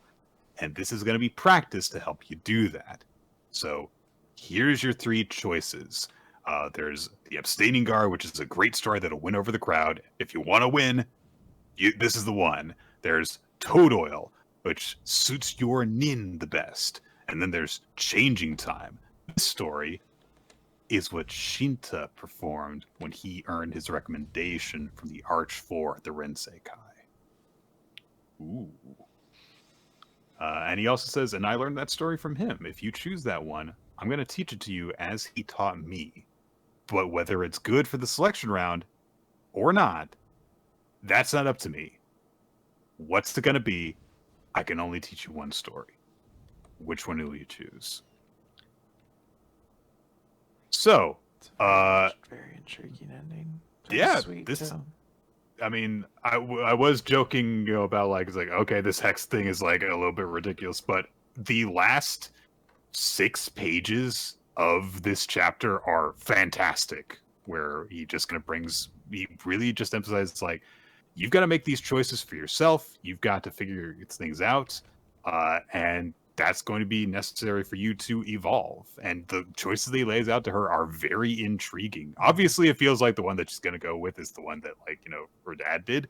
But maybe if she doesn't, that'll be I would disagree. her stepping away from that. I don't think she's going to pick that one. I think she's going to do the Abstaining or Toad Oil, because that's the one that's most suited to her nin, and that's his entire philosophy right now. He's like, what's your strength? What are you good at? And I think seeing that story will be an opportunity. It's very intriguing because, like, all 3 of them are presented in such a way you're like, I would see why you would pick it. This one will mean you'll win. This one will be to your strengths, which is this whole thing you're trying to discover. This is one your dad did, which is like a lot of your motivation. But I really love just exploring this. This is very, very cool. It's nice to have a Pokemon game where all 3 starters seem really cool. So. It's been a little bit. Well, yeah, I like Scarlet and Violet. Coco and Quaxley rock. Sprigatito. Sprigatito's okay. It's a kitty. It's okay. It's a good cat. Grass cat. Yeah. Yeah. Good stuff. Really liked it. Really liked this chapter overall. But mostly the second half, admittedly. All right. Blue Box. Chapter 97. Are you having problems? Nick, by the way, 97. Hold on. Okay, I'm holding on. 97 is a prime number. Yeah, it is. So, ladies and gentlemen, close that decimal book you were working on. Open your prime number book back up. Again. 97. Write that down. Put a little asterisk next to it. Say this one's important. It's going to come up later. Actually, in the corner of your notebook, draw a little butterfly symbol and say it right next to it. The choice you made here will have ramifications later. Oh, God. So go ahead and write that down, everybody. Also, there are some sort of objects in the background of this shot of Shinatsu at the beginning that have 5 on them. So there you go. Mm-hmm. And we've established several times now. That's a prime number. Last time on Blue Box, things were getting intimate as Chinatsu was hugging Taiki. All right, let's calm down. Side hugging him. Look at that. They weren't heavy petting or anything like that. It was a hug. It was just very sweet. Taiki's blushing a lot. When this happens, and that Carolyn of their classmates hanging out is still going on, getting increasingly religious as it goes on too. Yeah. And Shinatsu kind of gives him a bit of a squeeze, and then finally lets go. And when she lets go, they're both kind of like blushing because they're two awkward young people who she did just flat out embrace him very closely. And she's like, yeah, thanks. And he says, oh, no problem. And then after a bit of hesitation, he starts to say something. He says, oh, Chinatsu-senpai, but then kind of trails off. And they're like, oh, maybe we should go. And she just kind of gets up and walks out. And Taiki's like, what just happened? Oh, she hugged me. He says my shoulders are still burning, which is like, I mean, all right, I remember being like 15 and being like, oh my god, a woman touched me. And it's like, yeah, I do get that. So yes. So he's just trying to like reason out like, why'd she hug me? And so he thinks, well, maybe she's like nervous about tomorrow's game, or maybe because she made up with Yumeka, she got all emotional, or maybe, and Chinatsu has met up with her some friends, and he spots her and just kind of stops dead there, and he gets called over by Nishida and his club mates, and he's like, maybe, and he starts to blush pretty hard because the imagined thought that is more accurate than he could possibly consider has entered into his mind. I'm sure this won't last, though. Anyway, time for a less religious Christmas carol, Rudolph, which actually, depending on how you think about it, maybe a more religious song. I was going to say, Rudolph, the Christ-nosed reindeer. Like, oh, man. Just the entire Christ is bulging out of Had his a face. very shiny transubstantiation. And in his tabernacle. I'm like, wow, I don't remember this song having this many religious little terms in it. See, I know Austin listens to this. Then one foggy Christmas Eve, Satan came to shit! Rudolph with your nose of Christ. I feel bad because I know Austin listens to this. He's going to listen to me throw out these terms. He'll be like, Quinn, those aren't really religious. Actually, they're modern founding in Mayan culture. And I'm like, God damn it. Everyone around me is so smart and I'm so dumb. And then he's going to be like, 97's not really a prime number. I'm like, shit, I was looking at the wrong list. Just going to start gaslighting you. Yeah. He could do it. I know so little. It's the next day. Seemingly, the celebration lasted a while because Taiki's waking up, as all teenagers should, at 11:30 in the morning. It's good for you. The teenagers are built to stay up late and sleep in late, and yet we punish them by making them wake up at 6:30 in the morning to go to school. It's a real problem. Yeah. So he gets up, immediately asks his mom when he gets into the kitchen where Chinatsu is, and she says, she left because their second game starts at 1 o'clock today. And he's got to go to practice in the afternoon too. So, he goes about his day, gets to the gym, and he's, just like looking around, thinking about the thing that happened. And Kyo shows up behind him. And says, why are you zoning out? And he's like, I'm not zoning out. I gotta go to the club room. She hugged me. It's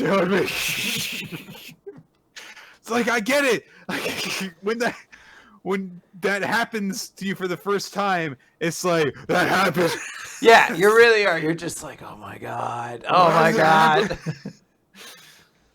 So, but he's thinking about that, and he thinks to himself, like, I didn't get the chance to ask about Yumeka and ask what happened there. Maybe if they've like made up with each other, maybe Yumeka will like pick up basketball again. That'd be nice, and Chinatsu would be really happy about that.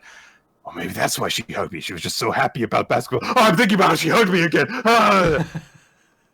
Like, oh, here it goes again. Starting all over. Taiki is literally like bending his knees while clutching his head because he can't get over this hug that happened. And Yumeka happens to come by at that exact moment, and she says, you having some sort of problems that aren't related to your nasty ass teeth? So she's shown up and she cut her hair short again to how it was back when she played basketball.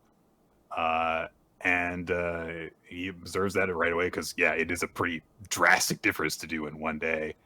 And she says, yeah, I mean, it's when you have short hair, it gets really cold this time of year, but this way I won't get in my way when I'm playing basketball. Yeah, I took some time off, but I'm going to see if my school will let me be on the team.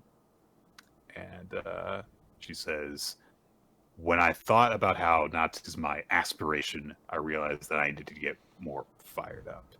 And then Taiki realizes, like, wait, if she's playing for a different school, maybe I just made Chinatsu an enemy. Oh no.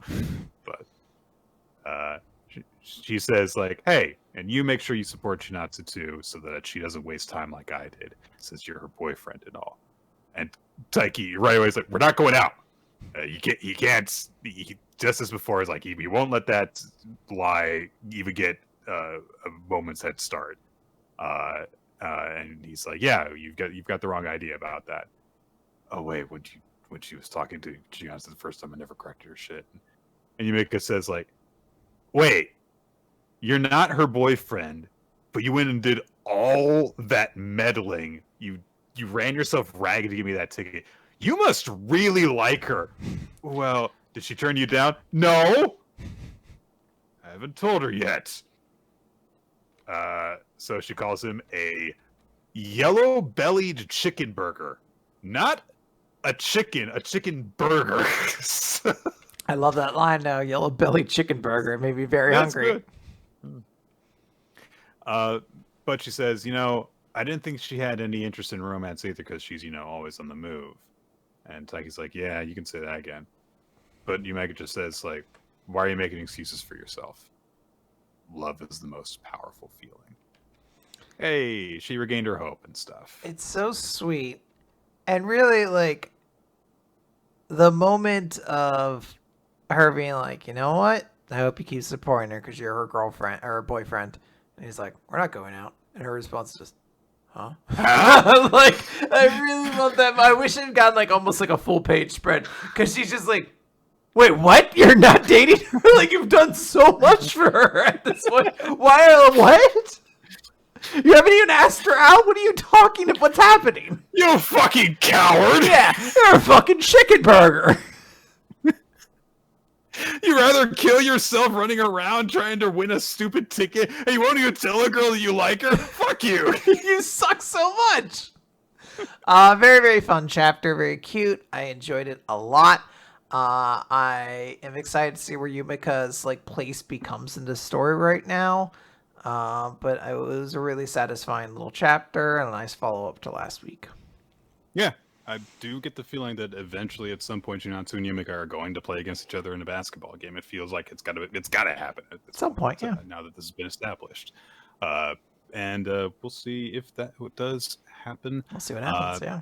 A lot of stuff. It's nice to see that, yeah, Taiki is completely incapable of grappling with any gesture of physical affection from the girl that he loves, as you expect him to. Yes. And that was accurate and funny, and there was some good moments in this chapter. Good stuff as we move forward with the dynamics between the characters. Mm-hmm. All right. It's Morgan time. Mark.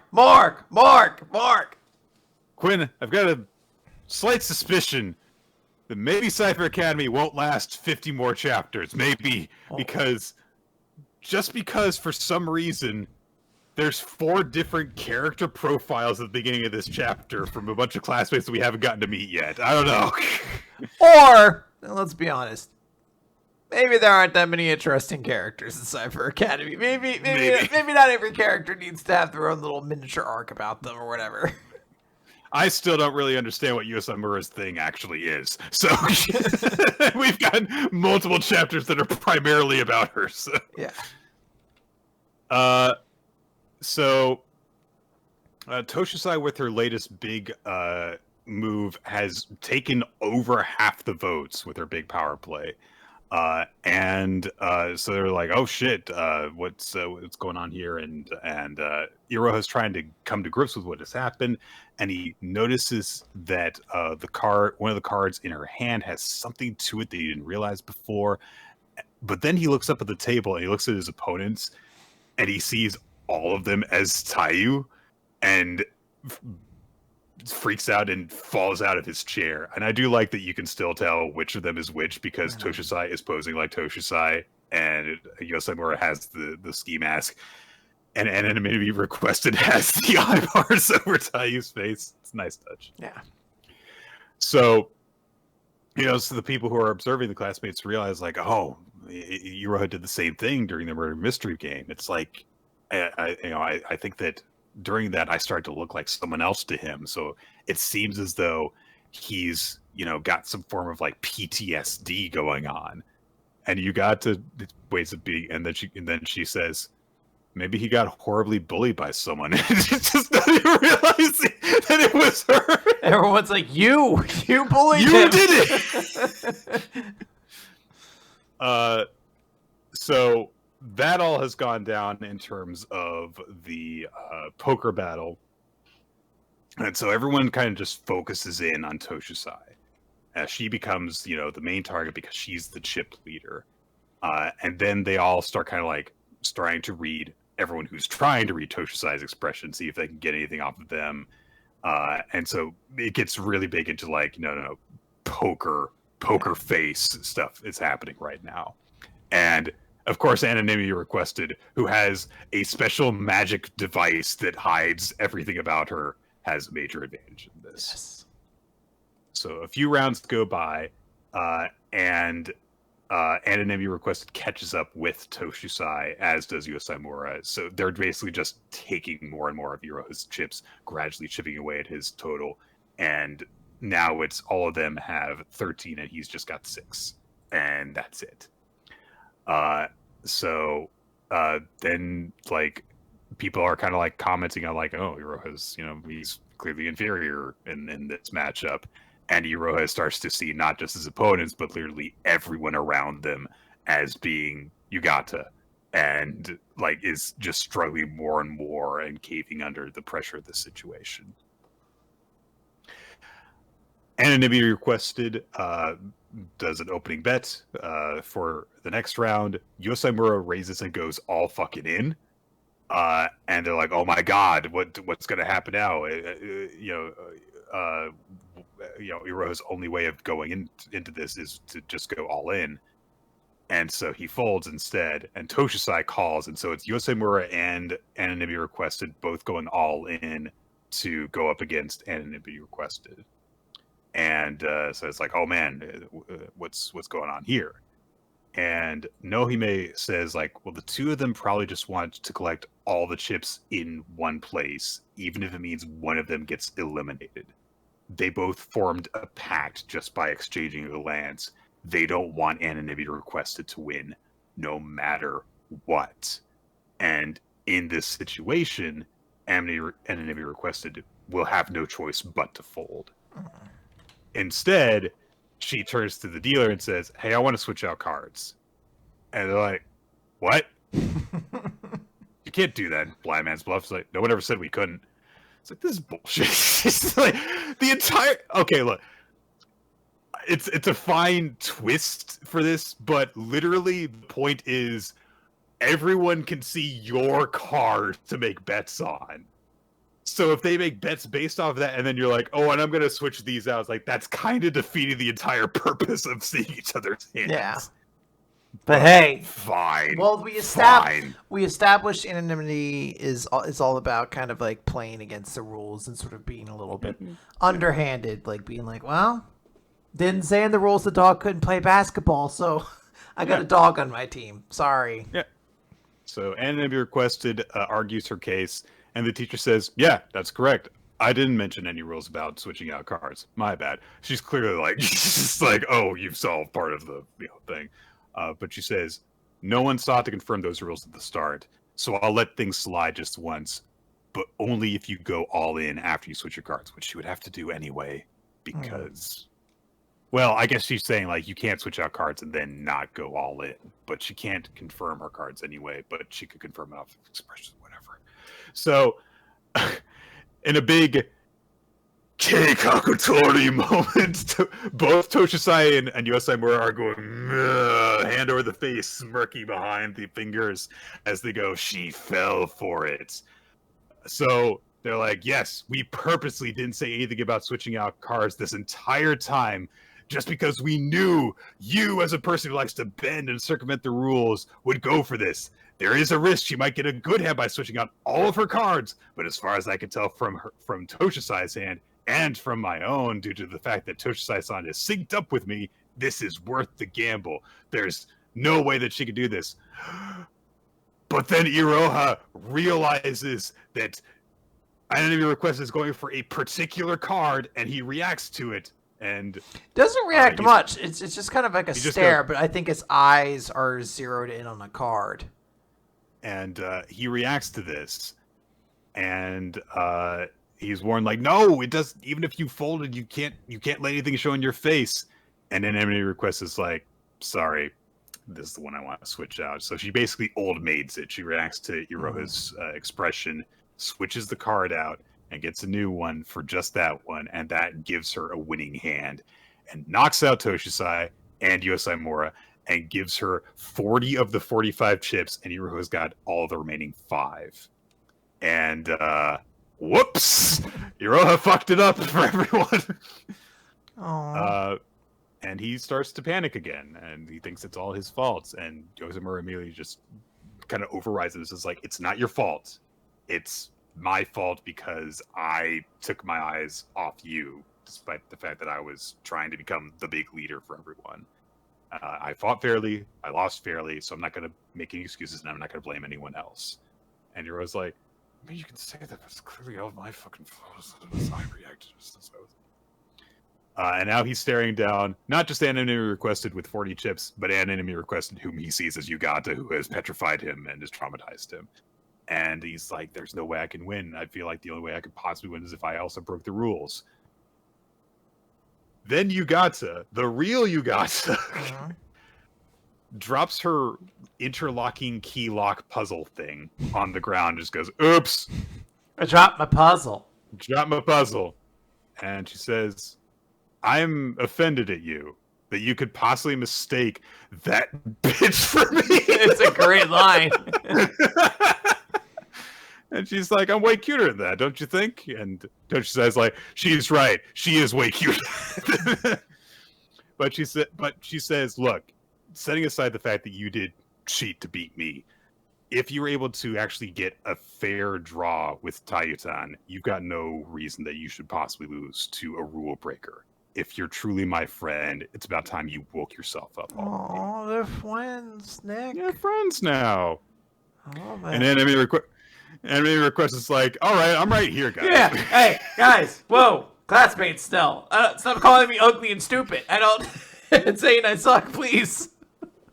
So she freaking leans in on the table and is like, look, I've got a massive chip fleet. I don't even care. You can use your glasses weapon if you want. Let's see what your state-of-the-art weapon can do against me. You might as well. This is an anything-goes battle. And Iroha says, yeah, eye for an eye, a tooth for a tooth. When it comes to rule breaking, I still want to fight fair. And he puts Kagoe's glasses weapon in Toshisai's hand and hands it off to her. And he just tells her, hey, give this back to Kagoe for me. And an enemy request is like, I mean, all right, sure, cool. She said her line is very weird in a very Cipher Academy way. I guess that'll work too. Full-scale surrenders meant to uphold some boring sense of justice are historically... It's like, all right. You're like, all right, how about you shut up over there, nerd girl, all right? Let the kid do his little thing. And in the most Yu-Gi-Oh! Ass moment ever, oh my God, Iroha says, no, justice will win. I'm going to glare at your violations with cold eyes, Anonymity-san. Ice-cold reading, Lasik. I lost my shit when he's like, my new power-up, LASIK ice reading. And you're like, holy shit, this is so over the top. I love it though. This is so fucking dumb. I love so great. every moment of it. It's fun. I love everyone joining together. I love a little moment of her dropping the keys, like, oops. But hey, for real, Anonymity-san sucks. Not me. Don't worry about it. And like Toshisai being like, if you're really my friend, you'd be pulling yourself together at this point. Just like, oh, I love all these people, all friends. And of course, Iroha down to just 5 chips, as Ninja pointed out. 5. That's a prime number, guys. Write that down. You've already had it in your journal a couple times, but it doesn't hurt to. I think this is now the 5th time I've told you to put it in your journal. That's a prime number. Stop, Quinn. You're going in a loop. I'll never stop. I just keep. I'm like, guys, prime number. Keep writing it. All right.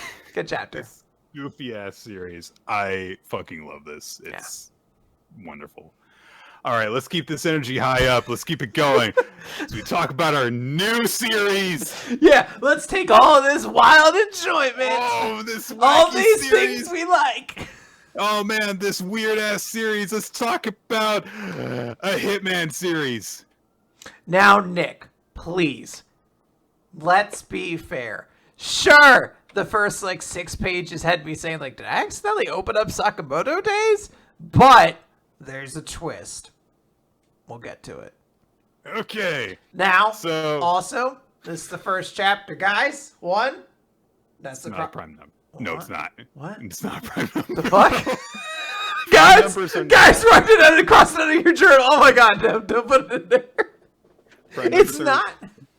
Prime numbers are whole numbers that are divisible by themselves and the number 1. So can't you divide 1 by 1? That's not considered the same thing. This is some fucking Magic the Gathering. It only triggers when it attacks, and it comes in attacking, so it actually misses that step. I had to do that explanation to somebody at the pre-release this past week, and I had to be like, doesn't this card just go infinite and keep creating tokens? It's like, actually, no. It creates attacking tokens. They miss the attack step, which is what starts their trigger, and I felt like I was a fucking... I felt for once like the nerd. I was like, actually... Yeah. So, okay. High energy, wacky stuff. Kyo Blue, page 1. Let's go to school. It's about a hitman, a very, very just stoic, been through everything, seen it all, smokes a whole lot, has a bulletproof newspaper that he uses as a weapon / tool / shield while he's fighting some bad guys, goes in his compound, kills a bunch of people with his gun. His much younger partner joins him, and they win the day and everything. And so the younger hitman guy says oh man, you look so cool, and you've got that classic newspaper look. And the guy's just oh, I mean, this is just literally for my job because it's it's handy in a lot of situations. You can blend in, and also you can it keeps your gun concealed and stuff. Oh hey, what's this weird wasp nest? Oh, I got bit. Sorry. They go to eat, and he puts a bunch of garlic on stuff, and then he feels bad when he notices a kid, and he runs into the kid, and the kid gets scared away because he's a scary looking guy, and he gets into his apartment, and he starts to relax. He looks at a picture of his mother and daughter who have left him, and he's like, I don't even know how to handle kids. My life is really boring, says the hitman. Well, that's all you did, Nick. Hey, Nick, we're podcasters, and sometimes we're oh, is this all there is to our modern life? Yeah, I remember that last time we did a podcast, and we had to take out an entire warehouse full of people with guns. Yeah, boring podcast. And at the end of it, I was just Nick, will these doldrums truly never end, never cease?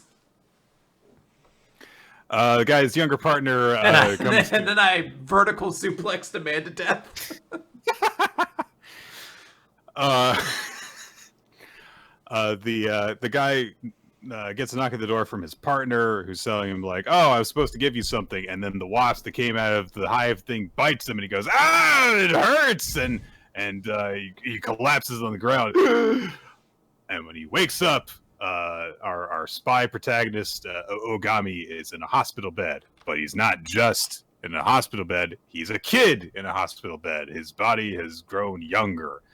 And as it turns out, the scientist who's kind of been observing him is his ex-wife. Whoa. So, that's wild. That's whoa. Okay. You have me intrigued now. She says, like, yeah, there's been some extreme physical changes to your appearance. We don't know exactly what happened, but we've got, some researchers researching the wasp. And he's like, oh my God, I'm like a 12-year-old, 13-year-old kid. I'm going to turn back, right? And she just says, I mean, maybe. I don't know. I don't know. So, maybe. Maybe. I don't know. So, yeah, she says, like, it doesn't seem like your life is in imminent danger, like your vision is stable other than just being a kid, but you're going to need to, take a leave of absence from work. He's like, I wouldn't have any income then. It's like, he's got a point. So maybe you don't need money, though, guys. Let's just start bartering, Yeah. And I like how he points out, like, how am I supposed to pay, like, child support? And she's like, I mean, I've got a job. I'll be fine. But she says, but you can take it up with the boss. He's got a bit of a proposal for you. And he gets in contact with the boss, who is hidden in shadow. And he's like, look, I'm fine. I can work even if I'm in this condition. And he's like, yeah, I kind of felt you would say that. And I've got a job that's perfect for you in your state. I want you to go to middle school. See, I've been considering sending my daughter to a private middle school next year. And I want you to infiltrate it and do an inspection for me. And he's like, what, you just want to do some like stupid thing, check out schools for your kid? Is this some joke?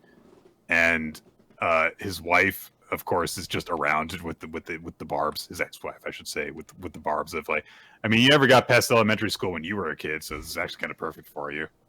So, aww. Yep. But his boss says, like, look, you'll be paid. Go ahead, go and do it. So Ogami suits up in the school uniform, and he also puts on a pair of glasses that have like a security feed going through them, so that his partner, Nikota, can be his man in the van for him and give him some observation and advice and stuff.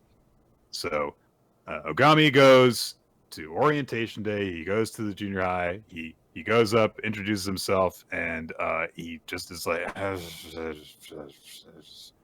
hi. Everyone's like, all right. This kid's kind of a downer. So Nikota's like, boss, your intro sucked. You can blend in more. Say like some hobbies you've got. And he's like, I like shooting guns. Like, oh my God. So he's like, oh, I mean airsoft guns. Yeah. Paintball. Yeah. I was like, okay. That sounds kind of interesting. Yeah. He still seems, this guy still kind of sucks. He's just, weird kid. So some like kind of popular girls like kind of bump into him while he's like, changing his shoes at the shoe lockers. They're like, hi, creep. Yep. So he goes home. Nikota's made some omo rice. And he's like, listen, you kind of suck at being a kid. You need to not get yourself suspended or expelled in order to do this. You can't get kicked out of school or it's mission fail. So you ready for tomorrow, all right? You gotta, and also like you gotta go to school and like learn stuff. And Ogami's like, learn? When me child was trained to punch and shoot, no learn nothing because Hitman no need learn ways of world. So he's like, all right, I guess I'll start studying now. And it's time because they're in junior high to learn about positive and negative numbers, which seems kind of late for like Japanese school, but whatever. But anyway, Ogami is like, oh my God, learning is fun. I'm learning math and science and history. This is great. And he's like literally crying with joy. It's like, oh, isn't this nice? I legitimately thought this was like a nice little twist in the story that he is like, oh, this is awesome. I love learning. Like, I was like, oh, that's a little sweet. It's honestly the best part of the chapter. It's just like, I like learning stuff. So And he's like, "Oh man, I've spent my whole life just not having to think about anything. Is that why like I feel this way now that I've got some knowledge going into my brain? It's great. It's like whiskey. All right, calm down." He goes home and he's like really enthusiastic about like learning stuff. He's like, "Oh my god, homework! Oh, it's learning about school and stuff." It's like, "Wow, okay, you're taking your job seriously. Cool." And then Ogami goes back to class the next day after we see a very brief in the background a news report of a deviant disrupting schools, a serial deviant. At first, I was like really concerned about this. Like, what does that mean? And then when you get to the point, you're like, this is a thing. So I guess I don't know. We'll get to that when we get to it. So yeah, Ogami says like, "Oh man, social studies is fascinating to think that there's been this ancient burial mound all the time. I've done contract killing here, and I did it with a sniper rifle. And as we all know, sniping requires no math whatsoever. None. So no need to take into account the curvature of the Earth. Not at all. So he's going out and about in the courtyard, and he realizes like, okay, I'm having a great time like learning stuff and everything, but I don't know how to deal with kids at all. Still, like I'm still just a grumpy old man inside. I don't know how to interact with people. And hey, that deviant shows up. This guy running around in boxers and a panda mask. At first, I was like, "Oh, this guy seems fun. He's just like a silly little goofball." I mean, he does start by kicking a security guy in the face. Yeah, like, fuck cops, right. Nick. I was on board. I'm like, this guy rules. So at first, everyone's like, "Oh, who the hell is that guy?" And the popular girls from before are like, "Look at this weirdo. Oh no, he's coming right towards us. Oh god, he's running literally right at us. The sun is coming through his legs." Then he's not so good, Nick. then I'm not on board with this guy. No, he starts having like fantasies about like being captured by the cops and everything. It's like, oh, I don't like this guy, and he's literally terrorizing these girls who are backed into a wall, and everyone's like, oh shit, and Ogami's like, oh, it's that guy. Yeah, okay. And Nakota's like, oh, hey, those were the girls who were making fun of you the other day, right? I mean, you don't have to help them. It's not part of your mission in order to do it. You might, just want to like walk away and preserve your cover. And Ogami's like, yeah, but when I think about it, these girls are like the same age as my daughter. And look, save this one because it's your duty. Don't save that one because it's not. That sounds pretty petty to me. So Nakota's like, all right, just make sure you don't blow your cover.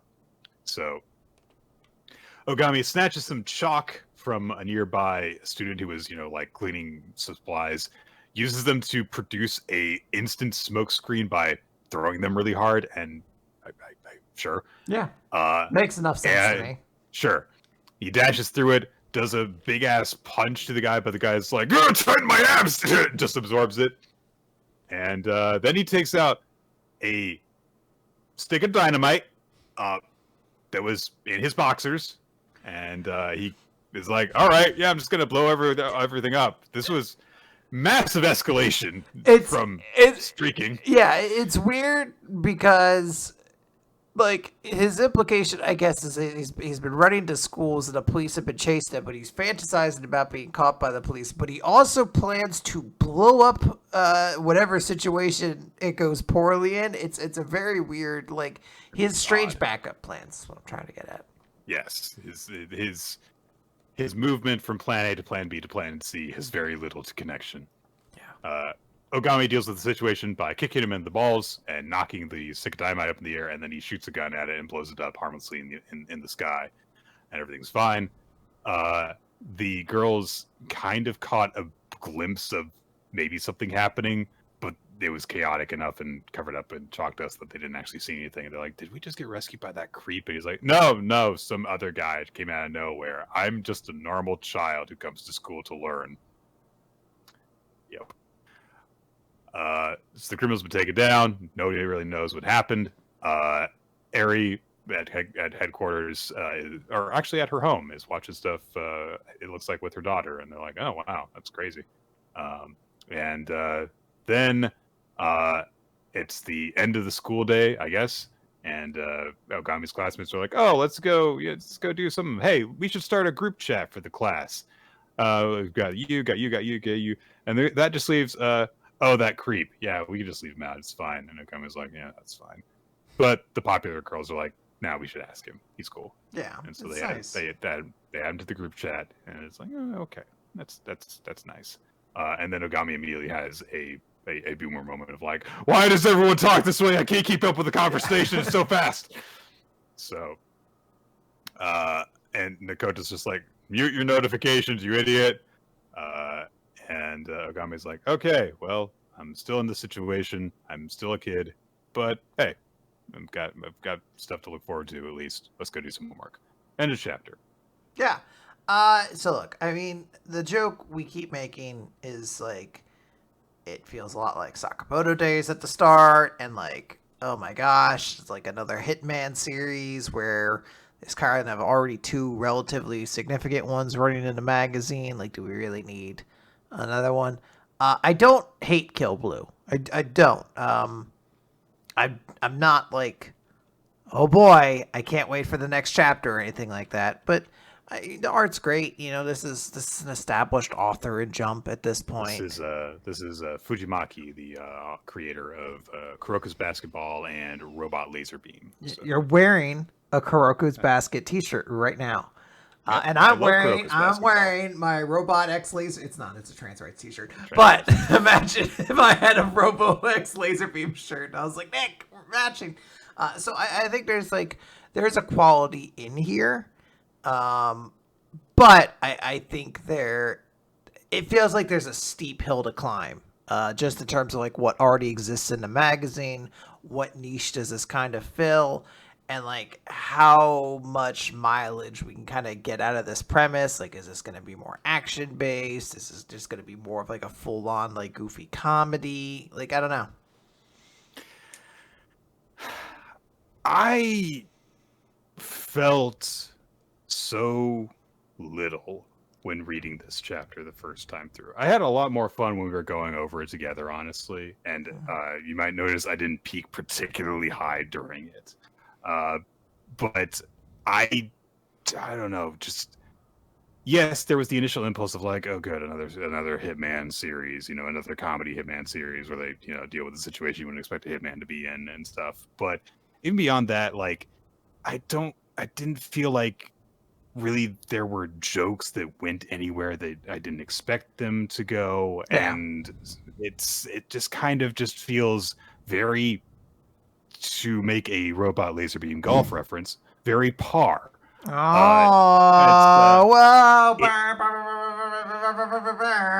Nick, put a fucking golf putt on this dork. No. So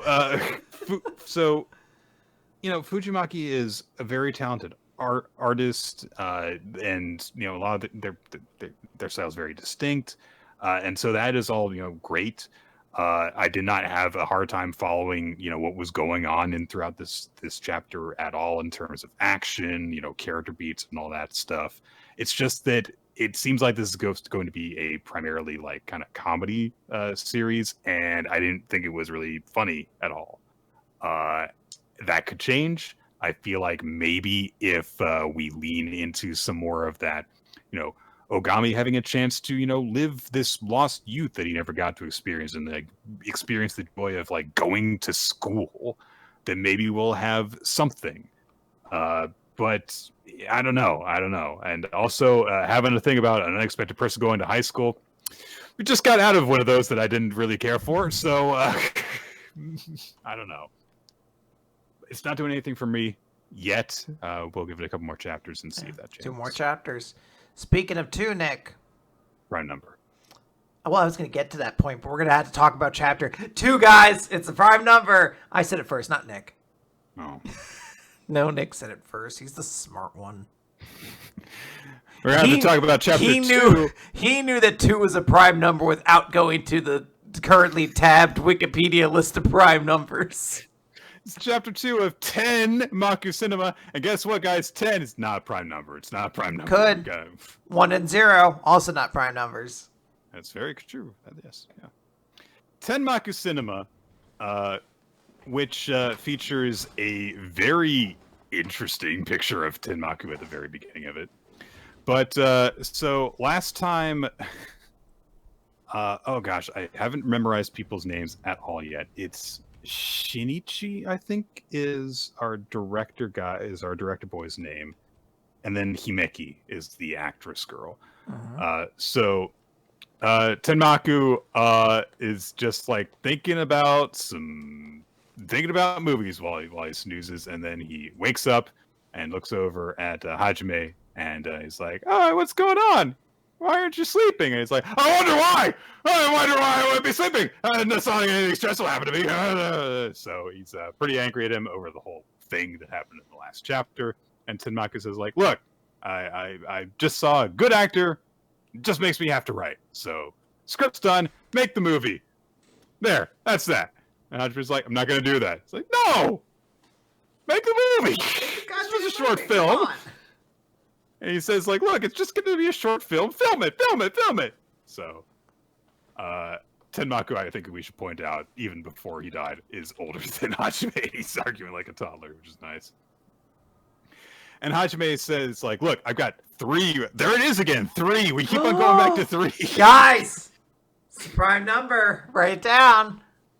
Hajime says, "There's 3 reasons. I've never filmed a movie. 2, I've got exams to take and I don't have time." And Tenmaku's like, "I will literally kill you if you don't make this movie." He's like, "Oh, I've got another reason. I've got another reason.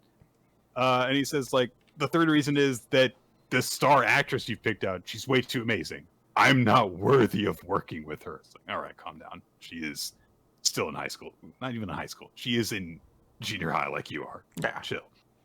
But she's a big actress. She's apparently she's in major stuff. Yeah, but at the same time, what's the worst that could happen? She doesn't want to do it, which has already been established. She wants to do it. Like,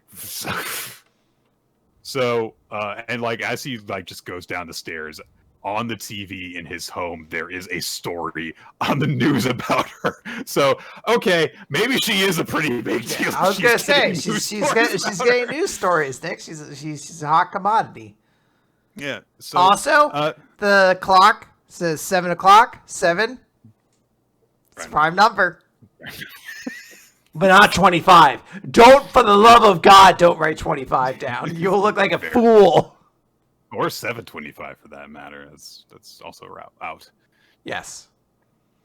So Hajime thinks to himself from his like, I mean, come to think of it, this is going to be a freaking junior high movie with basically no budget to it. Why would a popular actress want to do this? And Tenmaku's like, because my script is awesome, clearly. And Hajime's like, did you rip off someone else's movie when you did this? Like, is that... It's like, well, fuck you, Hajime. Yeah, eat shit, nerd. So Hajime gets into class, and his friends are like, what the hell happened to you? Like, you were on your way to class, and you just left and ran off. What happened to you? It was nothing. So he's like, okay, I just need to get to Kurai and still, like, please just forget what I said yesterday and just drop it. And I'll just, take the request back, and that'll be the end of it. And immediately before class starts, Himeki comes into the door, and everyone's like, "Oh my god, that famous child actress Himeki Karakui is here. What's she doing here?" And she goes up to Hajime and is like, "Director, I have a question about the movie." He's like, "Shut up! Everyone. Shut up! Be quiet!" And I love that no one's even realized what the hell is even going on yet because they don't recognize the English word director. So they're like, did she call him Derek? What's going on here? So she takes him to an isolated part of the school and she's like, what's Nagisa's favorite animal? And he says, what? Who? Who's Nagisa? What do you mean? It's the lead character in the script you wrote. Her name is Nagisa. And Tenmaku looks at Hajime and is like, yeah, get with it. Yeah, stupid. I do love the utter impatience everyone has towards this kid. So he's like, oh my god. And so Himeki says, like, yeah, I want to know about what Nagisa likes and dislikes so that I can flesh out her character. That's how I get into the role. So she's something of a method actor, but it doesn't sound like all the way there. So yeah, she crafts the role in order to get into it, and Tenmaku's like, "Yeah, I picked out a really good actress. I'm really looking forward to filming this." And Hajime's like, "We're not going to film it." But Himeki kind of goes into her own world, just like talking to herself out loud about like, "Oh, there are animals she doesn't care for, like macaques or black tree kangaroos." So specific. I was gonna say very specific animals. And then she says like, "Oh, and I imagine her favorite color changes year to year, and so imagine each year from the time she was 1 to 14, and she probably likes bright colors because she's a strong character. She might carry a handkerchief and has a surprisingly ladylike streak, kind-hearted." Yes, and she starts talking to Nagisa like Nagisa's like standing there next to her, like, and it's like, cute. all right, okay. I was a little bit worried about like, oh, this character's just got to be the perfect actress. Like, no, she's a weirdo. It's gonna be fine. She's a little bit of a It's gonna be fine. Yeah. And Hajime realizes what's going on. Tenmaku realizes what's going on. And he's like, oh wow, she's more mystifying than I expected. Which is like, yeah, Tenmaku's a ghost, and he thinks this is kind of weird. But he's like, yeah, if she's into it, great. I'm gonna go to sleep. Make the movie. But Hajime's like, we're not gonna make the movie, no. But Tenmaku's like, no, you've got to make it, Hajime. So Himeki really wants to know this question about the macaque thing that she brought up. And so Hajime, brings up like, hey, look, no, here's the 3 reasons we can't make this movie. And look, I can't take up your precious time. And Himeki's like, what do you mean you can't make it? Look, I just, I didn't think that you would agree when I said that to you, and I don't want you to waste your time on this. And she says, but time's not an issue. I want to play Nagisa. But why? The script is written by some total unknown amateur. It's a student's work. Which is, what are you talking about? This script is the real thing. Don't dismiss it out of humility. And she is deadly serious, and she's got this huge gleam in her eyes. I really do enjoy Shinseki's artwork at these times. There's just like character work that they're capable of that really is just like absolutely cool to look at. And Hajime is freaking taken aback by how serious she is, and she's like, okay, there's the warning bell, I've got to go, we'll talk more at lunch. So she goes off. And Hajime is kind of left with his own thoughts and is left thinking about what Himeki said to him. And so he hides the script and kind of reads it while they're in class by hiding it behind his book. He's like, okay, so the book is called the story is called The Shore. And it's not. We cut ahead to when it's lunch. And when one of Hajime's friends comes over to him, he is bawling his eyes out because of the script. It really was actually that good. Of course, he was pretending to read a textbook the whole time, so he's like, it's just a really moving textbook. It's so good. Hydrogen and oxygen make water together, you guys. So, he's like, yeah. He's like, have y'all ever heard of prime numbers before? And did you know that 1 isn't 1? It's such bullshit. It isn't divisible by anything else. It's just like Pluto all over again. Get me it back. It's punching the walls. All right, that's fucking dork. So he does briefly state what the plot of the story of the movie is, which is the main character lives in the seaside town. It just kind of depicts her everyday life and a small incident, and it's just somehow really, really moving. There's just a really delicate touch to like the characters, and somehow the environment really pours through really just the written words. And he finally looks over at Tenmaku and is like, "Who the hell are you? Because you can't just be some amateur screenwriter." And then he remembers like, "Oh, I was collaborating with Ryu Shirakawa." He's like, maybe this guy's actually the real deal. Yeah. I love this moment. Approaches Hajime during the lunch break, and she does the like guy forcefully flirting with the girl thing by planting her hand on the wall next to him. But she's like, I need to talk to you about how I'm gonna portray Nagisa.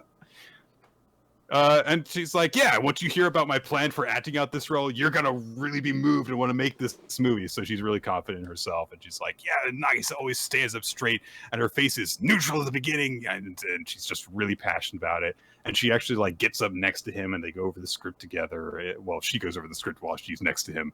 And she's like, oh, I want in this scene, I want to do like a pouty expression and stuff. Do you see it? And he's like, yeah, I actually, because she used a reference to Linda, Linda, Linda. And he's like, oh, yeah, it's a good reference. Oh, and, in the next scene, when Nagisa and the boy are talking about, you could do a super long take, and they just start talking about how they might shoot the movie together. Well, Tenmaku quietly is observing them from the background. And eventually they stop talking about just the script, and they start talking about movies just in general, like big movies that they like, and Hajime is using his like points thing because that's apparently going to be his big gimmick when referring to stuff. But then he realized, like, why the hell am I talking with Himeki Kurakui about just stuff? I love that he does get to. I love people just getting talking about movies passionate. It's always very, very nice. And he realized, like, oh man, getting to talk to someone about movies like this on this level is really fun. And when he gets quiet, Himeki's like, what's going on? Talk to me more about 90s movies. Does it hurt, Nick, that we're old enough now that like the movies that came out when we grew up are now just like considered like you just say 90s movies now? And not just like, oh yeah, like the movies are good, like it's a genre now, like 80s movies were like no, it's us. Yeah. We're old now. I like how they're only talking about like, serious 90s movies though, so it's like, okay, it's fine. As long as they don't go, it's like, let's talk about 90s movies. Oh yeah, Space Jam. Yeah. They're like, let's talk about 90s movies. So it's the Rugrats movie. Kids in America is playing over the credits. Again. Yeah. So he breaks up them talking about 90s movies. He's like, oh, about the shore. And she thinks like, oh, are you going to try and get out of this again? And he's like, and he pauses and he says, in the last scene of the shore, the part where Nagisa's walking along the shore, say we start with the camera low and then a handheld camera chases her for a close-up of her profile just for a moment. And then we cut to a long shot. Camera pans left. We see someone's back. And Nagisa's expression is slightly bashful, slightly digged in. Give it a full moment. And then she says, I'm home. A cloudy sky, her line, the sound of the waves, roll credits. And as he has been talking about this, Himeki has closed her eyes and has just imagined the scene unfold. It's very sweet. And she says, have you really never shot a movie before? And he's like, no. She says, I gotta go. she's got work to do. But she says, apart from the ending, we've still got a lot of scenes to plan out. So I'll see you tomorrow. Yeah. But she leaves. She leaves Hajime with Tenmaku, and he's like, I can't film a movie. It's not possible. And this isn't even my script. I can't just like claim credit for this script. I've got exams to do. I'm just an amateur. And Tenmaku says, Hajime, don't you want to be the one who films that final scene? And later on, in the AV room, where all of Hajime's friends are getting ready for their usual just hang out, eat food, watch movies time, Himeki shows up and says, I'll be playing the role of Nagisa. I look forward to working with you all. And they're all just, what is happening? What's going on? So, yeah. Great chapter. Really, really good. I love this interaction. It's great stuff. Really, really good stuff. I'm loving this series. I'm loving them talking about all their movies and their fun little adventures, like us like building on the cast a little bit. Premise is shaping up. I'm having a good time. Yeah, it's all good so far. And like I said before, I'm just really glad that Himeki's not just like just some weird perfect girl. It's like no, she's also very eccentric. She's got very defining qualities and stuff, and she's capable of being funny and moving and it's like good. Thank God. All right, Nick, let's move on to Mashle, Magic and Muscles. This is chapter 152. Is that a prime Ochoa. number? It's not a prime number. It's an even number. Ochoa. Well, Nick, sometimes they deceive you. Mm-hmm. Like, I mean, yeah, think about that. I will. I will think about that. Yep, Ochoa and the Great Struggle. So we open with Lance, who just did his big, like, fucking gravity bomb after gravity bomb thing. But Innocent Zero just gets up. And he's like, you could struggle all you want, but it's not going to work. Shoots him through the chest with one of his, like, little arrow things, clock hand things. And Lance goes down. And he's like, oh, man, you guys really resist. And Lance gets up, and he's like, I can still fight. And Innocent Zero's like, what the fuck? Why does this dude keep getting up? And Lance is like, this fight isn't over until Mash comes back. Innocent Zero notes, like, all right, even with everything this guy has sustained, he still fights. Like, there's no doubt he will be one of the strong, like, in time, he would be one of the strongest divine visionaries and become as much of a risk to me as Mash Burned Dead. I need to ensure he dies here.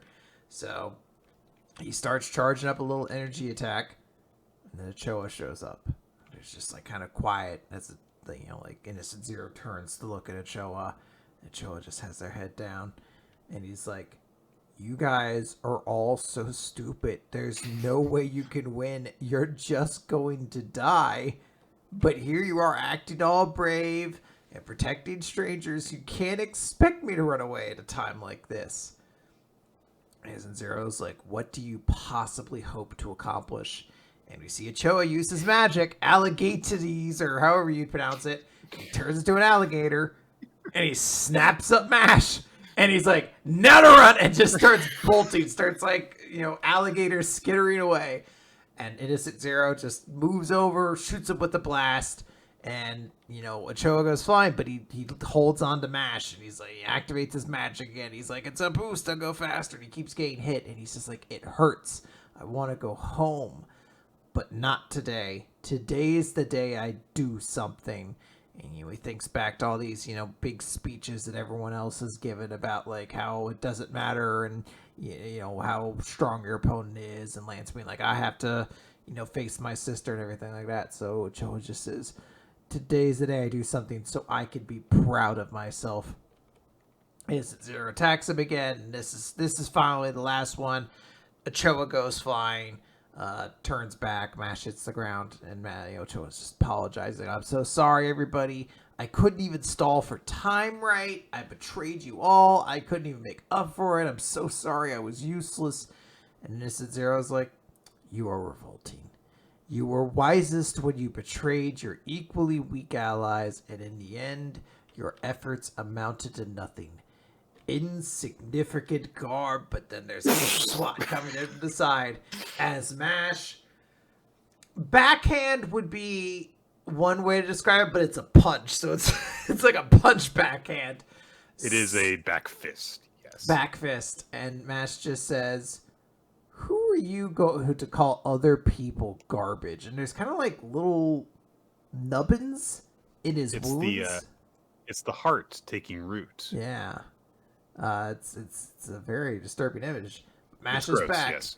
And his fist is smoking. He says, acting all high and mighty won't do anything but earn you a pounding. So that's where we are. Mash is back, Nick. I think finally we're in the final fight.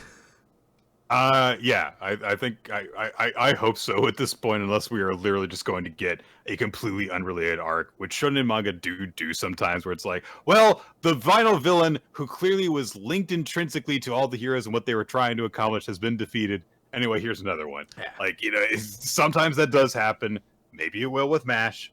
It's pretty popular, and it's just had an anime come out, so maybe. But it does seem as though we are getting to the end of everything going on. Mm-hmm. And hey, Ochoa finally, had his big character turn. Yep. His magic is silly.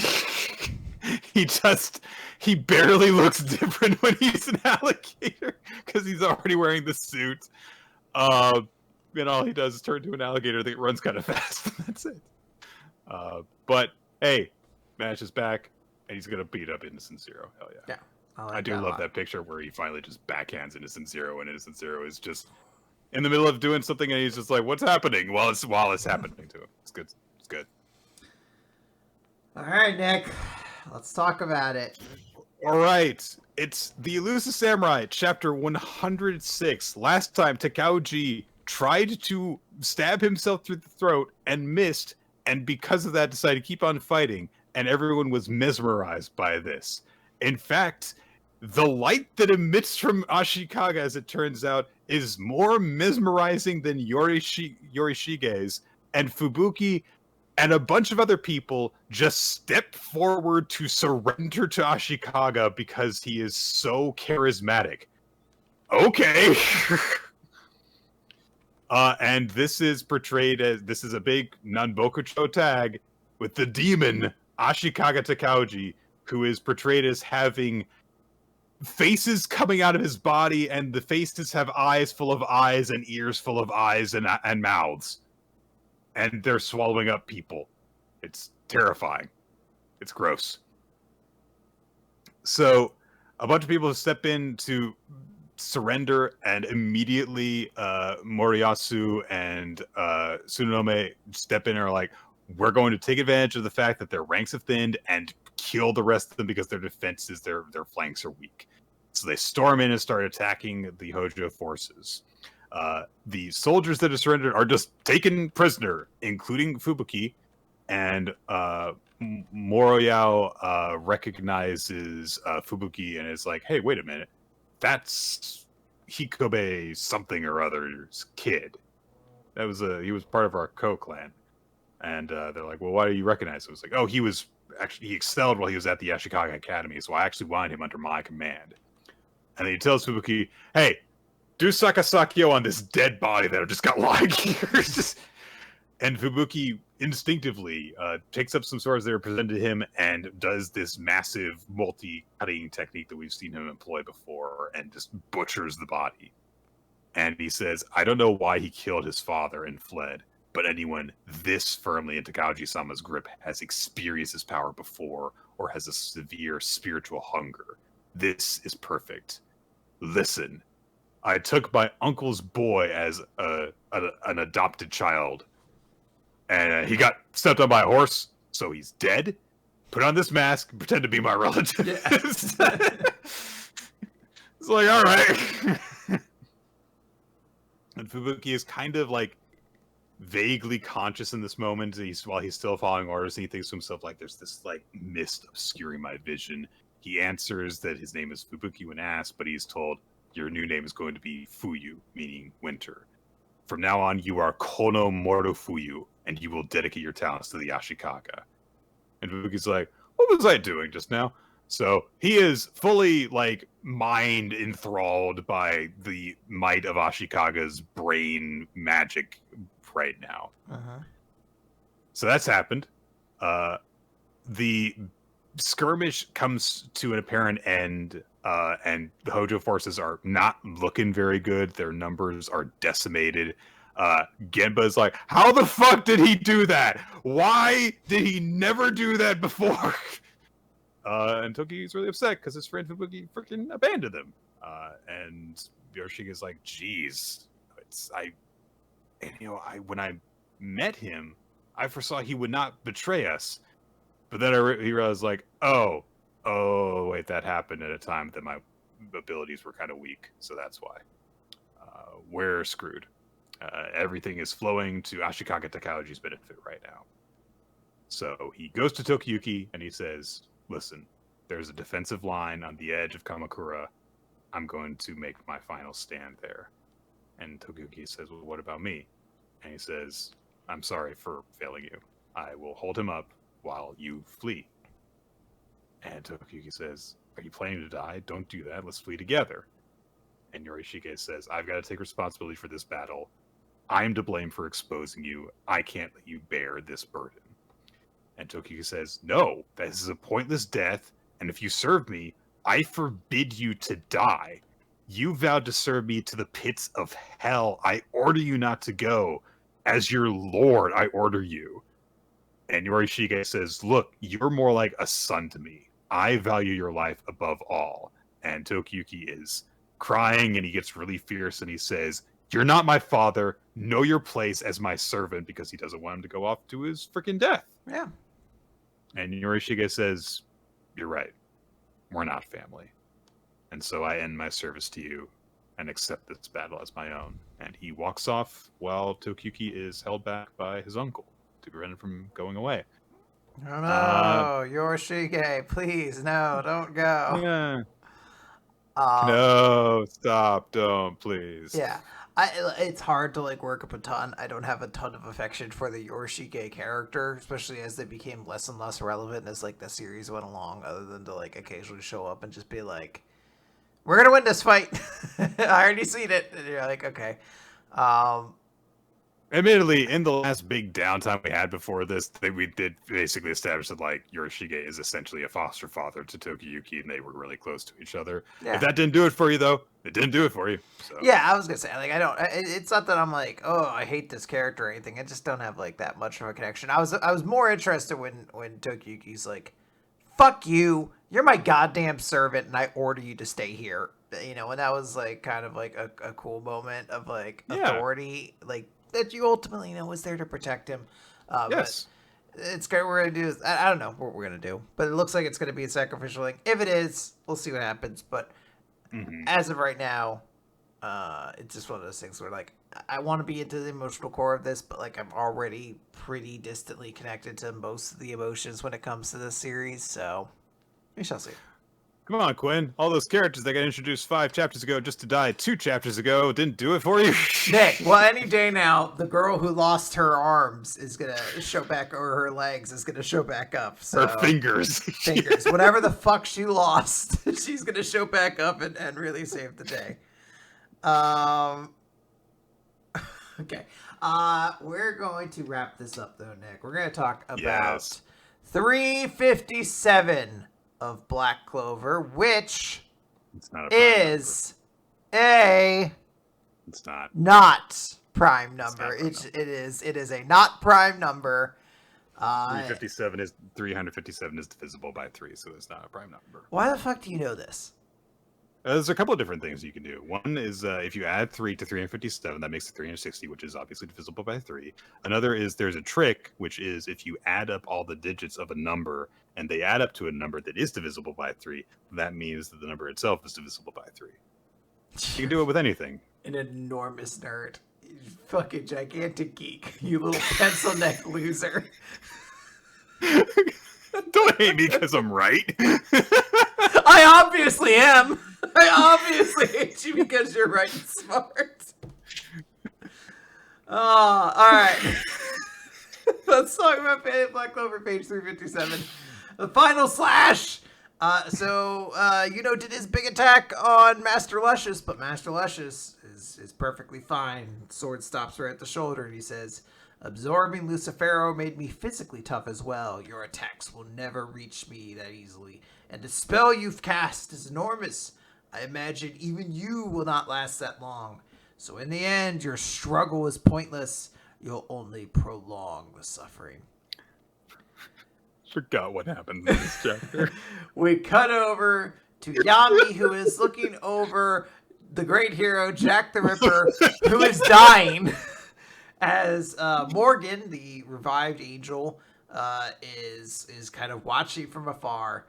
And we cut to Jack the Ripper, who's like, ugh, am I gonna die? And we see sort of a flashback where he fought against Yami, and Yami was like, almost took him out. And it's like, look, like, we're on the same side, loser. Like, we don't have to do all this. And he sees Morgan show up, and they're chatting and everything like that. And a bunch of townspeople are like, "That's the Grey Deer Brigade's light and dark duo, the best of our generation." And so the other person's like, "Light's the strongest attribute in history, while dark's a total enigma." These fucking NPCs over here. Pretty much. One of them is just like, "Did you hear that there's a thief running around the marketplace?"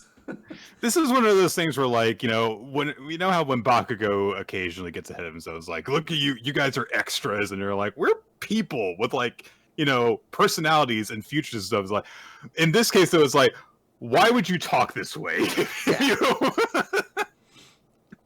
So Jack the Ripper, the great hero Jack the Ripper. This is the last time. The great hero Jack the Ripper is like, oh wow, their magic's so strong. I like it. Someday I'm gonna slash them both. And the way the person who admires things thinks. Yep, just like a great hero would do. And he starts getting up. He's like, move over the way, Yami. And Morgan is, shining with this bright light, and is like, I shall use my light to send you to heaven. And we continue with the introspective of the great hero Jack the Ripper and his fascinating character who says, up until now. Remember those times I slashed things? Remember that other time I slashed a thing? His great character insight of, up till now I've slashed like crazy and honed my skill. Now I'll slash everything apart with one last slash. He didn't say slash there, weirdly enough. And he swings this big sword. There's a light beam coming at him, but he swings his sword arm, and it's so powerful. We get a big 2-page spread showing this attack that protrudes from the actual the tree, and then immediately extends out of the country. Like, this thing is going so far, and there's just a gigantic chasm created by this slash. It has cut through several members of the Angels. Sorry. Just out in the forest somewhere, like, a couple of deer. Sorry, a couple of beers. A couple deer are walking by, bending over to drink from a stream. Cuts one of their heads off. Bambi goes, Mama. Don't worry, honey. The great hero did this. Jack the Ripper will save us. And of course, we cut over to the great hero Jack the Ripper. Is like, what did you think of my final slash? And Yami says, I hate to admit it, but that was really something, Jack. And the great hero Jack the Ripper dies, saying, ha ha, I just never got to cut you up. And then fucking falls forward and dies. This guy was a good guy. He was a truly his character was truly the stuff of legends. It's a good thing that he was on our side the whole time. What a devastating loss to our heroes as well. Like, oh, we're really gonna have to carry this with us. Oh no, who's gonna be the new captain of the Mantis? Morgan is like, if that had landed, it would have finished me, but I guess I sideswiped. I don't know. I dodged it. Oh no, he was like on the brink of death, and he just kind of went. So it's not like his aim was very true. Yeah, it's like your stupid loser friend missed. And the little showdown with Yami. But Morgan finishes it by being like, it pains me, but many more people are about to die. But don't worry, you'll all be reborn and be happy together. And as that said, we cut to Mario Leona, who was fighting against some of these angels. And it looks like they start dissolving her arm. So, or like absorbing it or something. Yeah, it's not looking so great. So no, how is she gonna fight them if they absorb her punches? It's not good. I don't know. So, yeah, we'll see how that turns out. Yeah, I had no idea why we had to dedicate a chapter to the great final stand of Jack the Ripper. Well, but here we are. I mean, there's only so many captains I guess you could kill. That's true. And it was like that or Rill or Dorothy Unsworth. You're just like, who? I don't know. Yeah, very much like who gives a crap. But Rill dies, and they're like, "Oh no, how are we going to come back from this loss?" Captain Rill could use 2 different types of magic at once. He was so powerful. Yeah, I don't know. It's fine. It's fine. It's all fine. Nick, let's wrap this up. This was pretty wild. Yeah. So I think that's it, isn't it? There's no One Piece this week. There's no One Piece. Nick, how many series did we talk about this week? I didn't count. So, well, Black Endo said it was 13 at one point earlier in the chat if you include the MVP and whatever. So 13, guys. That's just Prime. Yeah. Thank you, Black Endo.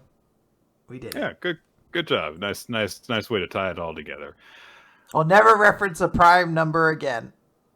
Well, considering that I infuriated you a couple of points. Now, Nick, let's talk about our two favorite series in MVP.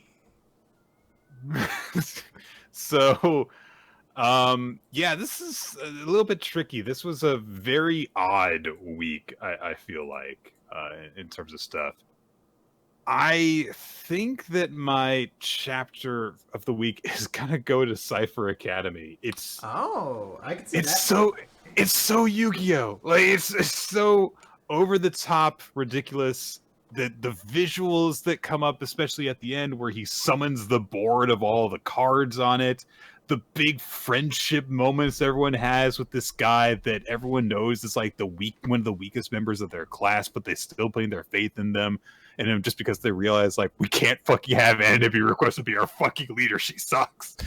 But there's also just like some of the references to like stuff that he's been through before, and it's like it feels like an actual big like pinnacle to this arc of the story, and it's been fun. Yeah, I like it. Very good option. I struggled this week. This is because there's so many options, and legitimately, as we went through the recap, I was like, "This is a great chapter. This is a really good chapter. This is a really good chapter." I think I have settled on Chainsaw Man solely because of how much I got sucked into that speech. Just as you said, it's a great way to describe it. The concrete wall you slam into at the end, and how sad it. And I love that it also ends with Asa's response of like, ew! Like, I don't know why, but that is very funny to me. So I'm gonna give it Chainsaw Man. I totally understand you. My character of the week is going to be Maikeru from Akane-banashi. I love the way that he just lays things out. He puts things in perspective in a lot of really good ways, and really impresses on you. Like, oh, this feels like a really big step forward that Akane is going to need to take, and the meaning that links him to like her father and everything that just being brought up again. All really good. Yeah, I agree 100% with you. I picked Maikeru as my MVP as well for the exact same reason. There's a lot of great options. Ocha, Jack the Ripper, I guess, theoretically. Yumika. Tons of characters, I think, just all over the place you could pick. Gina and Sean. Yeah, a lot of really good ones, but yeah, I agreed with Maikeru. The audience, by the way, I had this just a second ago and I left, picked Chainsaw Man as their chapter of the week, and Kikoru from Kaiju number 8 as the character of the week. So, all right. I'm interested. I know the votes changed as we were recording because there was a tie before, and now there's not. Yeah. But guys, that's going to do it for Weekly Manga Recap. Thank you all for joining us. We record the show here on twitch.tv/RoloT Wednesday evenings, beginning somewhere around 7:30 Eastern time. So stay tuned. And also be sure to follow us on social media and join the Weekly Manga Recap Discord, because that's a great way to get an alert for when the stream goes live. Also, if you join the Discord server, you'll join our wonderful community of people who like to chat about manga and other dorky things, like prime numbers. Probably not prime numbers very much. We're going to create a prime numbers chat, guys. We just talk about prime numbers. and it will be very closely monitored and monitored. You better stay on topic. I'm gonna mute the shit out of it immediately. It's like the VTubers chat. It's dead to me. And we come back a few months later. It's like, wow, this one also got really horny. I don't know how this happened, but it is. I go into it. I'm like, cat girls. How the hell did we get here? They've got 9 lives. That's not a prime number. It's not. Yeah. So, in addition to that, you can use that to find the Google Doc that is maintained by Ninja X3i, who keeps track of all sorts of fun statistics associated with the show, conducts polls for favorite moments of the year in both manga and from the podcast. And also, you can find out what recommendations we've done, which recommendations you can add your voice to in order to figure out a future series for us to cover, such as the one we're currently working on, Fire Punch. Yes, the first big series by Tatsuki Fujimoto, which we should be covering soon. You can also join the become a patron at patreon.com/weekly manga recap. That'll give us some great financial support. And also you get bonus content, which we have done. Recently we did a buddy chat there where we spent most of the first half of it just playing Marvel Snap. Most people have said, despite not having it on video because we decided to do it impromptu, that it was still entertaining to listen to. So I thank you. So it's only so many times that we just get legitimately worked up at each other. So yeah, I'm just like, Nick, you son of a bitch, stop Professor Xing me. Have some rocks. No. And also check us out wherever the podcast can be listened to. Podbean, which is weeklymangarecap.podbean.com, has all of our backlog on it. You can also listen to it on iTunes, on Spotify, generally wherever podcasts can be listened to. You can also watch the video version on youtube.com/weeklymangarecap and check out the artwork. This is occasionally done for us by Steve Man, who does some title cards for us. You can also check out his artwork and his various accounts listed under Steve Man Art in various places.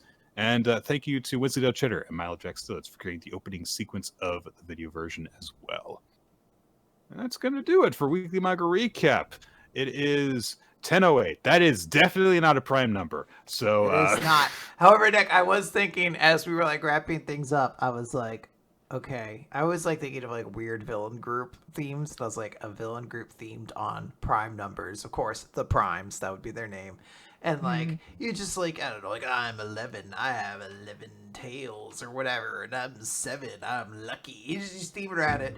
But, of course, every group needs a Yami. So, at the end, there's the surprise leader of the group who is 1, and his whole thing is like, I should be a prime number. I am a prime number. This world and its rules are unfair, and that's why I'm going to drop an anvil on this planet. A really big one, and that'll destroy it.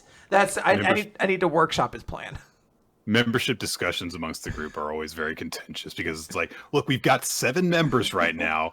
So if we add any more members, we've got to add 4 more members because that's when we get to 11 and then we're still a prime number. It's like, but this guy's really powerful. It's like, no, we got to get 3 more besides him if we're going to add more members at all. He shoots black holes. It's like, well, then you're going to have to fire one of us. You're like, Chuck, he just has a tail. He's like, yeah, but he has 3 tails. That's a prime number. How many black holes could this guy make at a time, huh? Just 1. They're like, look, that doesn't follow the rules of the group, unfortunately. He can make 4. He has to make 4 at a time. Like, should have made 2. We're trying to take over the world, yes, but we're trying to do it while we're on brand, and that's very important. All right, bye, everybody. That's it. Weekly Manga Recap.